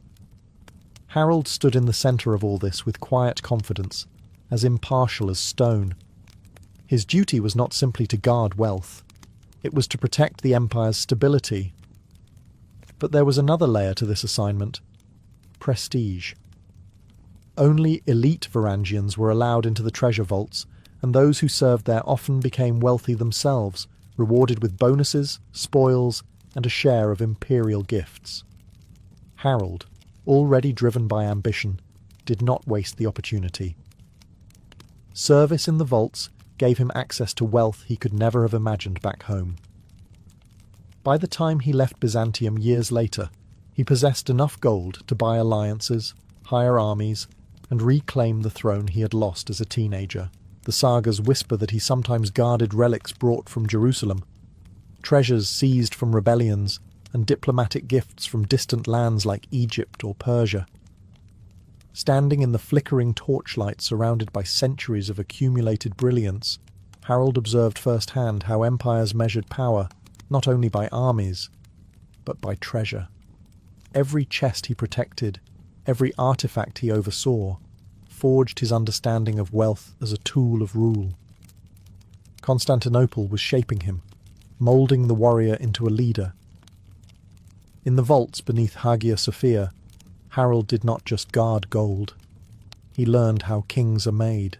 If Harold Hardrada had only guarded emperors and treasure vaults, his legend would have been impressive. But it was in Sicily, that sun-soaked crossroads of the Mediterranean, where he truly earned the title the Norse sagas later gave him, the Thunderbolt of Byzantium. The island was a powder keg of revolt, ambition, and cultural rivalry. Greeks, Arabs, Lombards, and Norman adventurers all fought for influence. When rebellion broke out and local forces began slipping from imperial hands, the Byzantines knew exactly who to send: the Varangians, and among them Harold, already infamous among rebels for appearing on battlefields like a sudden, unstoppable storm. The campaign in Sicily was brutal. The rebel fortresses were perched on cliffs, hidden in canyons, and protected by labyrinthine city walls. Siege warfare in the Mediterranean heat tested even seasoned veterans. But Harold thrived. While many soldiers wilted under the scorching sun, the tall Norwegian moved with a calm, relentless certainty that unnerved his opponents.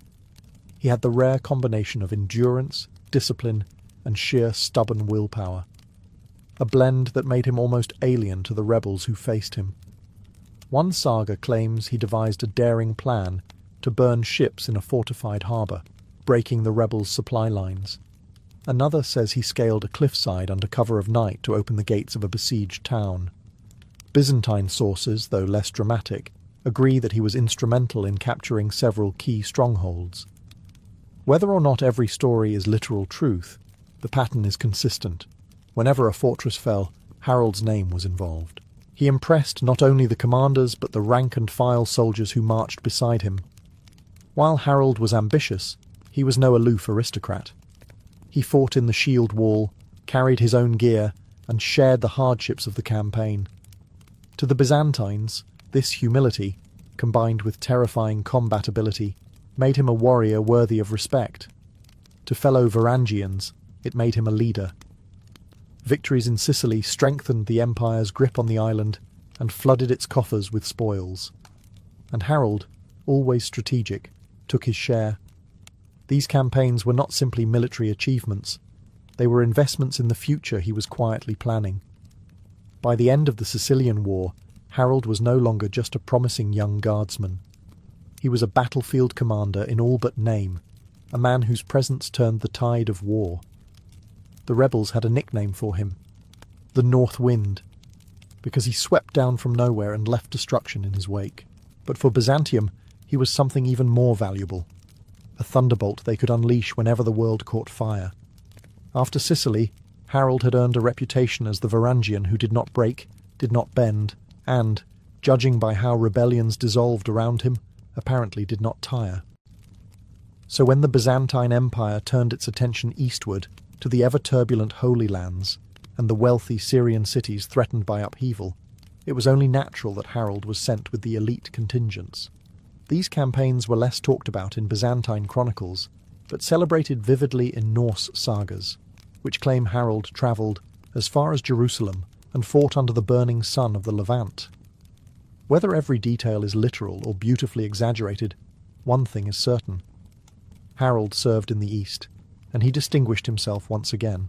The conditions were a world apart from the misty forests of Norway or the marble corridors of Constantinople.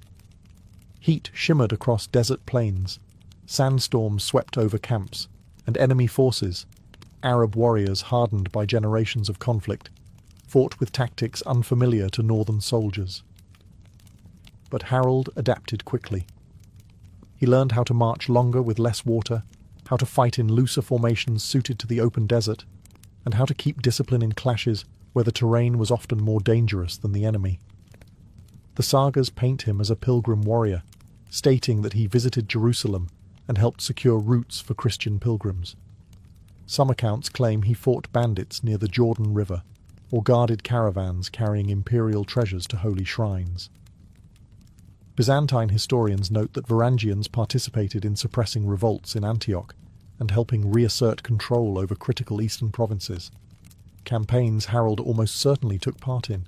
One story claims he played a key role in capturing a fortress by tunnelling beneath its walls, collapsing the defences in one calculated strike. Another suggests he negotiated terms with local leaders after demonstrating such overwhelming force that they decided diplomacy was healthier than resistance. As always, sagas exaggerate, but they don't invent reputations out of thin air. Harold earned his. These campaigns brought him more than victories. They taught him political finesse, introduced him to the wealth of Eastern markets, and exposed him to a variety of fighting styles that broadened his understanding of warfare. To Harold, every battle, every march, every negotiation was a lesson, one he would later apply when claiming a throne of his own. By the end of the Eastern expeditions, Harold had become something remarkable, a warrior who could fight like a Viking, strategize like a Byzantine, negotiate like a Rus noble, and endure like a man carved from iron, a perfect storm preparing for destiny. By the time Harold Hardrada reached the end of his service in the Varangian Guard, he was no longer the teenage exile who had stumbled into Constantinople looking for purpose. He had become something far larger, a commander in all but name, a collector of fortunes, a veteran of rebellions, sieges, desert marches, sea campaigns, and palace intrigue. He was now a man who had guarded emperors, crushed uprisings, marched across continents, and earned nicknames whispered in both fear and admiration. The Thunderbolt of Byzantium. And yet, despite all he had achieved, Harold knew one truth. The empire was not his home. He had come to Byzantium to forge a future, not to remain a permanent servant of emperors. His ambition pointed northward, toward the cold fjords of Norway, where old wounds and unfinished business still called his name. But leaving Byzantium was not as simple as packing his armour and walking out the gates. The empire did not like losing valuable assets, especially one as formidable as Harold. Court factions were shifting again. Emperor Michael IV had passed, and new political currents threatened to entangle the Varangian star in dangerous intrigues. Some versions of the sagas claim Harold ran afoul of Empress Zoe's court, possibly over treasure disputes or romantic rumours. Byzantine sources are silent, but the tension feels plausible. Harold had seen enough to know when the wind was turning, and Harold still had something of immense importance to collect: his wealth. Years of campaigns had earned him fortunes in gold, silver, and gifts. Enough to make him not just wealthy, but powerful. Enough to return home not as a wandering exile, but as a contender for the throne. Gathering his riches silently and efficiently, Harold prepared his exit. The sagas describe his departure as dramatic, Harold and his men escaping by ship, slipping out of the empire with treasure the Byzantines might have preferred to keep inside their vaults. Whether it was theft, unpaid wages, or exaggeration, one thing is clear. Harold left with more wealth than any Norseman of his generation. When his ships finally sailed north, cutting through the waters of the Black Sea and then up the rivers of the Rus, Harold was no longer merely Harold Sigurdsson. He was a seasoned commander, a wealthy warlord, a warrior shaped by the greatest empire on earth, a man ready to challenge kings, and soon he would take the throne of Norway and carve his final chapter into history at Stamford Bridge. The Varangian years were over. Harold Hardrada, the last great Viking king, was ready to rise. When Crusaders left Europe, they carried three things: a sword, a cross, and a vow of chastity that church officials insisted would keep them pure in purpose. It sounded noble during the blessing ceremonies, with incense drifting through stone cathedrals and choirs singing about holy duty. But the moment these knights reached the Eastern Mediterranean, a land of warm nights, new cultures, and temptations they had never imagined, reality collided violently with theory. Most crusaders were young men, some barely out of adolescence, who had marched thousands of miles through Italy, across Anatolian deserts, and into cities that felt more like stories from exotic tales than real places. Antioch, Jerusalem, Acre. These were bustling crossroads where Latin, Greek, Arab, Armenian, and Syrian cultures mixed. Markets overflowed with perfumes, silk, spices, jewellery, and people whose lives did not resemble anything the Crusaders had known in Europe. Loneliness was a powerful thing. Most knights had left wives behind, or had never married at all. Some came from rough rural villages where the most exotic sight was a travelling peddler. So when they suddenly found themselves surrounded by Eastern women wearing flowing linen, speaking unfamiliar languages, and carrying themselves with urban sophistication, it was only a matter of time before vows blurred, cracked, and quietly snapped. And the Church's expectations were uncompromising. Crusader clerics preached constantly about chastity, warning knights that engaging with local women was not just sinful, it was strategically dangerous. They claimed the devil worked through desire, and that a knight distracted by romance was a knight weakened in spirit. But soldiers living in cramped tents, marching in blistering heat, and risking death almost daily, tended not to think like theologians. They thought like humans, tired, lonely, and starved for comfort. Behind the rigid official rules grew an unofficial reality.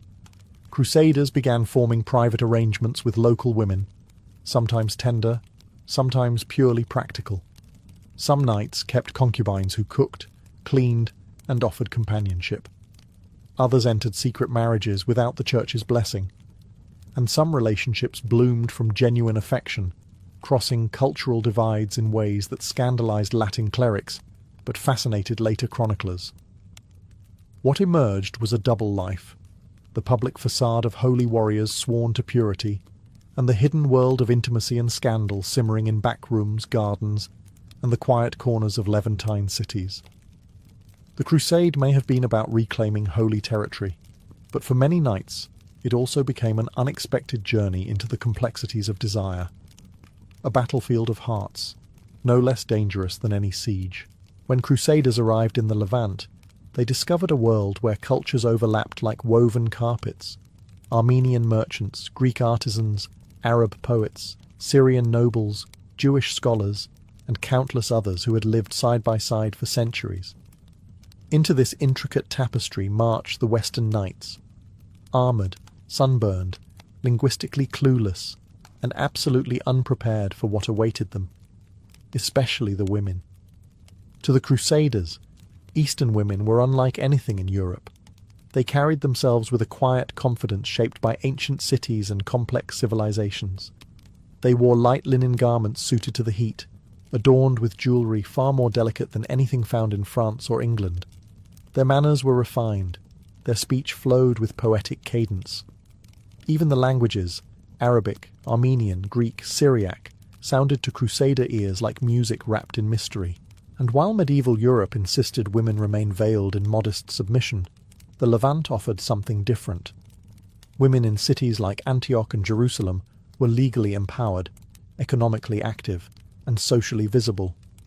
They managed businesses, negotiated contracts, inherited property, and in some communities, they held more rights than many women in Latin Europe could imagine. For crusaders raised in rigid feudal norms, this was equal parts fascinating and disorienting. Interactions began awkwardly at first. Knights who expected quiet obedience were often confronted with women who spoke their minds, haggled fiercely in markets, and treated Western warriors with a blend of curiosity and skepticism. Yet curiosity cut both ways.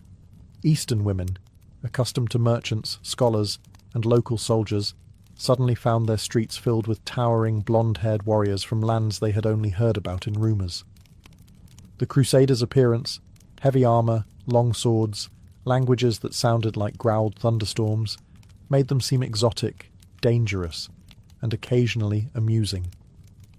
Cultural barriers didn't stop relationships, they simply made them more complicated. Latin knights often didn't share a language with the women they pursued, so gestures, gifts, and badly pronounced phrases became the tools of courtship. Some relied on interpreters, others relied on charm, or whatever passed for charm among men who spent most of their lives in armour. And yet, despite everything, connections formed, sometimes through genuine affection, sometimes through necessity, sometimes through mutual fascination between cultures that viewed one another as strange, alluring, or even forbidden. For many crusaders, meeting the women of the East was the moment when the Holy War stopped being an abstract mission and became a deeply personal encounter with a world far richer and more complex than anything they had known. Their real education wasn't on the battlefield. It began in the marketplaces, gardens, and candle-lit rooms, where East and West first met eye to eye. For many crusaders, the first step into forbidden territory began quietly. with a glance across a marketplace, a shared moment in a courtyard, or a conversation that lasted slightly too long in the shade of an olive tree. No banners unfurled, no trumpets announced it, but these small sparks often ignited into relationships that Latin priests would later call scandalous, immoral, or, in one dramatic case, evidence of the devil's whispering. But human hearts rarely obey sermons. Crusader vows were designed to keep knights focused on holy war, not romance. Yet vows are fragile things, especially under the Levantine sun. A lonely knight stationed far from home could find comfort in a smile, a shared joke, or the kindness of someone who saw beyond his armour. Many Eastern women, pragmatic and socially adept, recognized the emotional turbulence crusaders carried. They offered hospitality, conversation, and companionship, gifts as powerful as any weapon. But these relationships weren't simple flirtations. They were dangerous.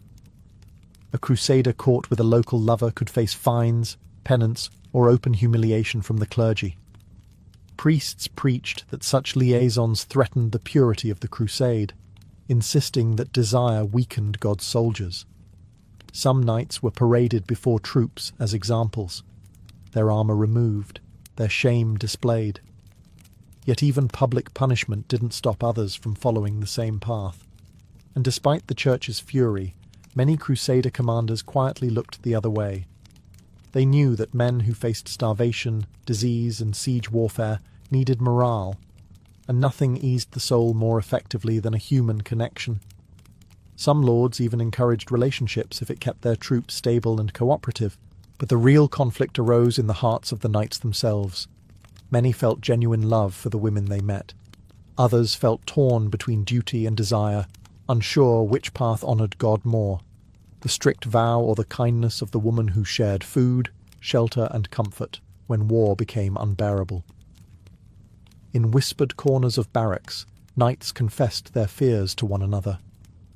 Could a holy warrior also be a lover? Could a man serve God in battle yet find solace in forbidden arms at night? The truth was messy, human, and undeniable. For every vow broken, a story began, of tenderness, betrayal, loyalty, or heartbreak, and each story revealed something deeper. Beneath the armour, crusaders were not symbols of purity, but flesh and blood men, wrestling with the oldest temptation of all. Once crusaders settled into life in the Levant, their relationships with Eastern women evolved beyond fleeting encounters. What began as secret flirtations often became structured arrangements the church refused to acknowledge, but everyone else fully understood.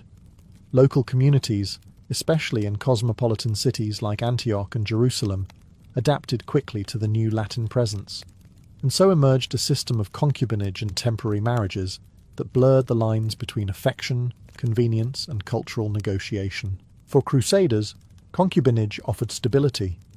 War was unpredictable, battles erupted with little warning, and disease lurked in every cramped encampment. Having a trusted companion, someone who could provide food, care, emotional support, and a sense of home, became invaluable. Many knights formed bonds with women who helped them survive the daily grind of crusader life. These were not always relationships built on lust. Often they were partnerships forged in hardship, with genuine affection and interdependence growing over time. But concubinage had another dimension: practicality. Eastern societies, especially among Armenians and Syrians, had traditions of arranged temporary unions that allowed couples to be together without violating local customs. Crusaders, unfamiliar with these systems, often entered them without realizing just how official they were by local standards. A knight might think he had a discreet arrangement, only to discover later that her family considered him fully responsible, financially, socially, or even legally. Some discovered this at dramatically inconvenient moments, like when a battle horn sounded and their casual companion expected a formal goodbye or a promise of support. The Latin clergy hated these relationships with enthusiastic intensity. Priests lashed out in sermons, accusing knights of weakening the crusading spirit, corrupting their souls, and dishonoring the mission. But their moral outrage had little impact. Crusaders were men who had marched across continents, lost comrades, starved during sieges, and faced death repeatedly. A warm home, a sympathetic ear, or even a sense of belonging in an unfamiliar world felt far more immediate than theological warnings. Families of Eastern women also saw opportunity. A Crusader ally brought protection, wealth, and prestige. Some fathers arranged unions for political advantage, weaving their families into the new Latin power structure. Others hoped such connections would help protect their communities in chaotic times. The result was a complicated cultural ecosystem where romance, survival, negotiation, and scandal intertwined. A knight's concubine might be a lover, a caretaker, a political link, or all three at once. And slowly, these relationships reshaped the very identity of Crusader society in the East, creating unions no one had expected and the Church struggled desperately to control. As relationships between Crusaders and Eastern women became more common, something emerged that neither the Church nor the crusading commanders had prepared for. Children. These boys and girls, born to Latin fathers and Armenian, Syrian, Greek or Arab mothers, were the living proof of relationships everyone pretended didn't exist. And in a world defined by religious boundaries, noble bloodlines and rigid social structures, their existence created complications that were as political as they were personal. To Western clerics, such children were an embarrassment. Crusader vows were supposed to prevent this exact outcome. Yet there they were, little ones with golden hair and Levantine features, running between tents, playing in courtyards, or clinging to their mothers' veils while their fathers marched off to battle. Priests complained in letters back to Europe that Latin men have sown confusion among the peoples of the East, which is medieval church language for, they've been doing exactly what we told them not to. But for the Crusaders themselves, the situation was profoundly human. Many knights who formed long-term relationships with local women treated their children with real affection. These weren't secret offspring. In many cases, they were beloved members of new, blended households. A knight who lived for years in Antioch or Tripoli might find more comfort in his Levantine family than in the distant European world he had left behind. And for Eastern families, a child with a Latin father could be a symbol of alliance or protection. Such children often grew up bilingual, navigating both their mother's culture and the Latin customs introduced by their fathers. In some households, they were raised Christian. In others, they followed the mother's faith, creating a unique cultural fusion that blurred medieval boundaries in ways theologians hated, but everyday life embraced. These children also shaped politics. Crusader states like the Principality of Antioch and the County of Edessa saw the rise of families with combined heritage. Local nobles married Latin commanders. Armenian princesses were wed to Crusader lords. Their children fused traditions, diplomacy, and identity. Some became translators, negotiators, or soldiers who understood both East and West better than either understood itself. Yet it wasn't always idyllic. When Crusaders died in battle or returned to Europe, many families were left vulnerable. Some women were protected by their communities. Others were forced back into hardship. The Church rarely recognized these unions, leaving mothers and children outside official Latin structures. Still, for a brief moment in medieval history, these families represented something remarkable, a quiet defiance of the rigid walls separating cultures. A reminder that even in the midst of holy war, humanity insisted on weaving itself together. Love created connections the crusade never intended. And children ensured those connections could never be undone. Not every relationship between Crusaders and Eastern women was born from passion or loneliness. Many were crafted deliberately, shaped by ambition, politics, or survival. In the fluid, unpredictable world of the Crusader states, marriage became more than a private bond. It was a weapon, a shield, and occasionally a diplomatic miracle. And these unions, controversial in Europe, were often celebrated in the East. When the Crusaders carved out new kingdoms, Antioch, Edessa, Tripoli, Jerusalem, they realized something quickly. They were vastly outnumbered.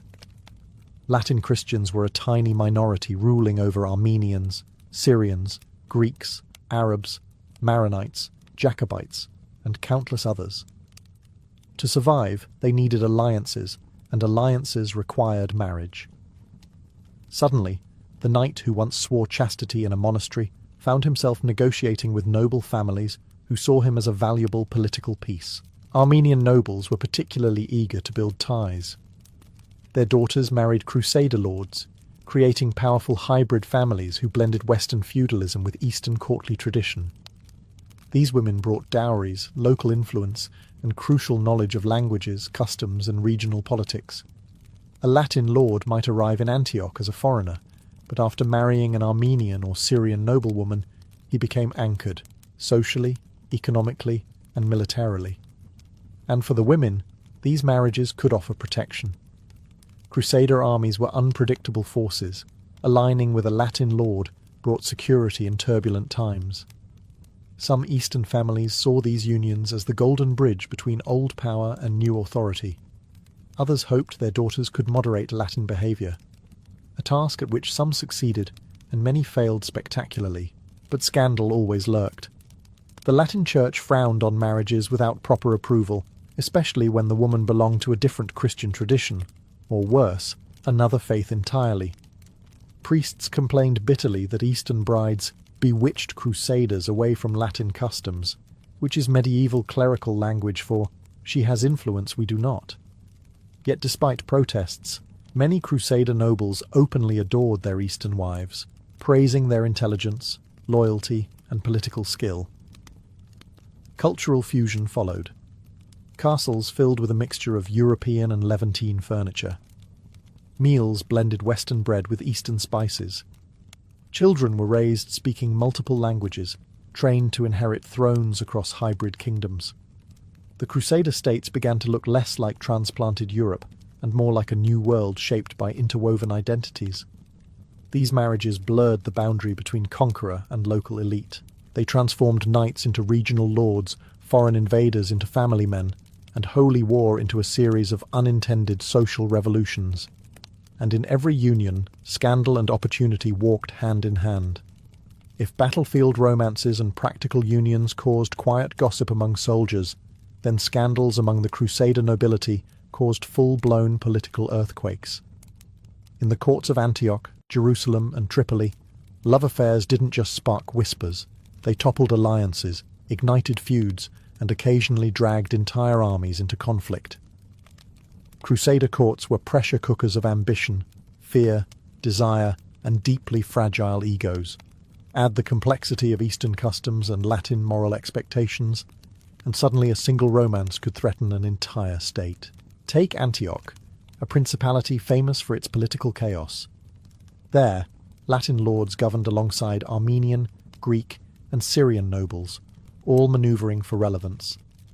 A Latin knight caught with a local noblewoman wasn't simply breaking vows. He was interfering with delicate alliances. Families demanded compensation. Clerics demanded repentance. Commanders demanded an explanation for why their most promising officer was sneaking into a courtyard at night instead of preparing for the next military campaign. In some cases, the affairs became legendary. Chronicles record relationships between Crusader princes and widows of local rulers, between Western nobles and daughters of Eastern generals, and even between high-ranking Latin clergy and women they definitely should not have been visiting. These affairs often blended sincerity and political ambition. A noblewoman with deep local ties could elevate a Crusader lord's influence dramatically, but only if handled discreetly. When handled poorly, scandal followed like a curse. Jealousy was another force that shaped the Crusader world. Knights competed for prestige, and when romance entered the equation, competition turned volatile. Duels erupted, alliances fractured. Some commanders outright refused to work with rivals whose relationships threatened military unity. Even kings weren't immune. The royal court of Jerusalem occasionally looked more like a Byzantine drama than a holy kingdom. Eastern families also played a role. A Crusader affair with a noblewoman wasn't merely personal, it was political currency. Her relatives might support the union or condemn it, depending on how it served their fortunes. Some women embraced such relationships to secure protection or influence.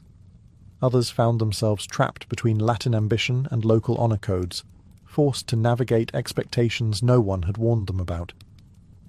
Amid all this, the Latin clergy tried to impose control, but their influence often faded in the face of real human emotion. Love, desire, and ambition didn't obey sermons. They obeyed the logic of hearts under pressure, and hearts entangled in the politics of a fragile society. In this world, an affair wasn't just a scandal, it was a spark that could burn down a principality. As crusader romances grew more common, from simple concubinage to political marriages and full-blown court scandals, the Latin Church realized it had a problem. A very human, very stubborn problem. The clergy had sailed east expecting to guide holy warriors towards salvation. Instead, they found themselves lecturing knights who were sharing homes, children, and sometimes entire lives with Eastern women. And nothing alarmed them more than the fact that these knights didn't seem sorry. The Church responded with predictable fury. Councils were called in the Crusader states. Bishops thundered from pulpits, accusing knights of polluting the crusading spirit and entangling themselves in the snares of foreign women.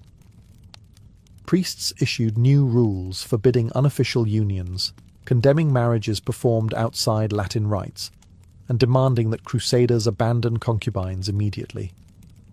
The anger was so intense that some clerics lobbied for excommunication of any knight who continued such relationships. But reality made enforcement nearly impossible. Crusader armies were stretched thin. Garrison towns depended on local cooperation, and many commanders quietly believed that a soldier with a stable home, even an unofficial one, fought better than a lonely, angry, restless one. Why send a knight into battle miserable when he could march, knowing someone waited for him in the outskirts of Antioch or Jerusalem? So the clergy's crackdown created a strange dynamic. Public condemnation, private tolerance. Priests continued scolding. Knights continued visiting their lovers. Letters to Europe lamented moral collapse, while in the Levant, life simply carried on. The Church's attempts at enforcement sometimes backfired spectacularly.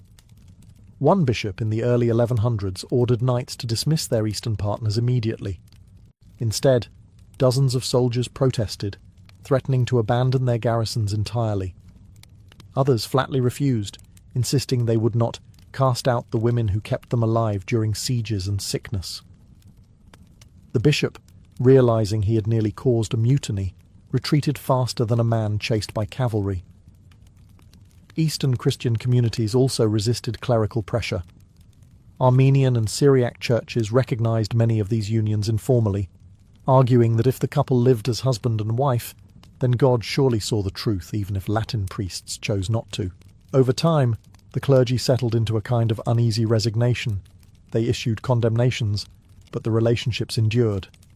And beneath the official disapproval, something remarkable happened. The Crusader states evolved a hybrid culture, one neither fully Western nor fully Eastern, shaped by bonds the Church struggled to classify. Love had created alliances stronger than sermons, and desire had reshaped a society meant to be purely holy. By the time decades had passed and the Crusader states settled into their precarious existence, a surprising truth had become undeniable. It wasn't just battles, castles, or treaties that shaped the Latin kingdoms in the East. It was relationships, the hidden romances, the forbidden unions, the political marriages, the blended families. All of them left marks deeper than any sword stroke. These bonds, dismissed by the Church as distractions or sins, turned out to be one of the most influential forces in Crusader society. Walk through the streets of 12th century Antioch or Jerusalem, and you would find a world nothing like medieval Europe. Markets filled with women wearing veils and men wearing chainmail. Children speaking Arabic and Old French in the same sentence. Houses decorated with a mix of Latin crosses and Eastern icons. Kitchens cooking stews spiced with cumin beside loaves of European bread.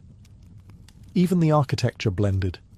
European fortifications rising above neighbourhoods laid out in ancient Levantine patterns. This hybrid society didn't form because kings wrote brilliant policies. It formed because knights fell in love. Crusader families of mixed heritage became cultural bridges. They translated languages, mediated disputes, guided Western newcomers through Levantine customs, and forged diplomatic ties that armies could never achieve.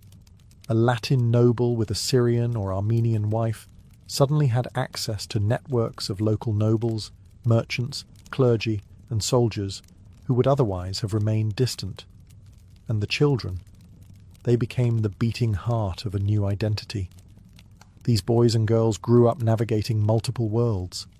They learned Western chivalry and Eastern etiquette before they were old enough to hold a sword. Some became soldiers who understood the terrain better than any newcomer. Others became advisors who could read both the Bible and the Quran. A few rose to power, ruling over domains where their very existence symbolized cultural fusion. Of course, not all legacies were peaceful. Scandals left wounds. Some relationships collapsed when crusaders returned to Europe, leaving families behind. Others sparked feuds or jealous rivalries that festered for years. Yet even those painful stories shaped the emotional landscape of the Latin East, a place forever suspended between love and conflict. In the end, the Crusader states were never purely European colonies, nor purely Eastern societies. They were something in between, forged not only by holy war, but by the quiet, complicated, undeniably human connections made in its shadow. Love defied vows, desire defied borders, and together they carved a world neither side could have predicted. A world born from scandal, but sustained by the hearts of those who lived there.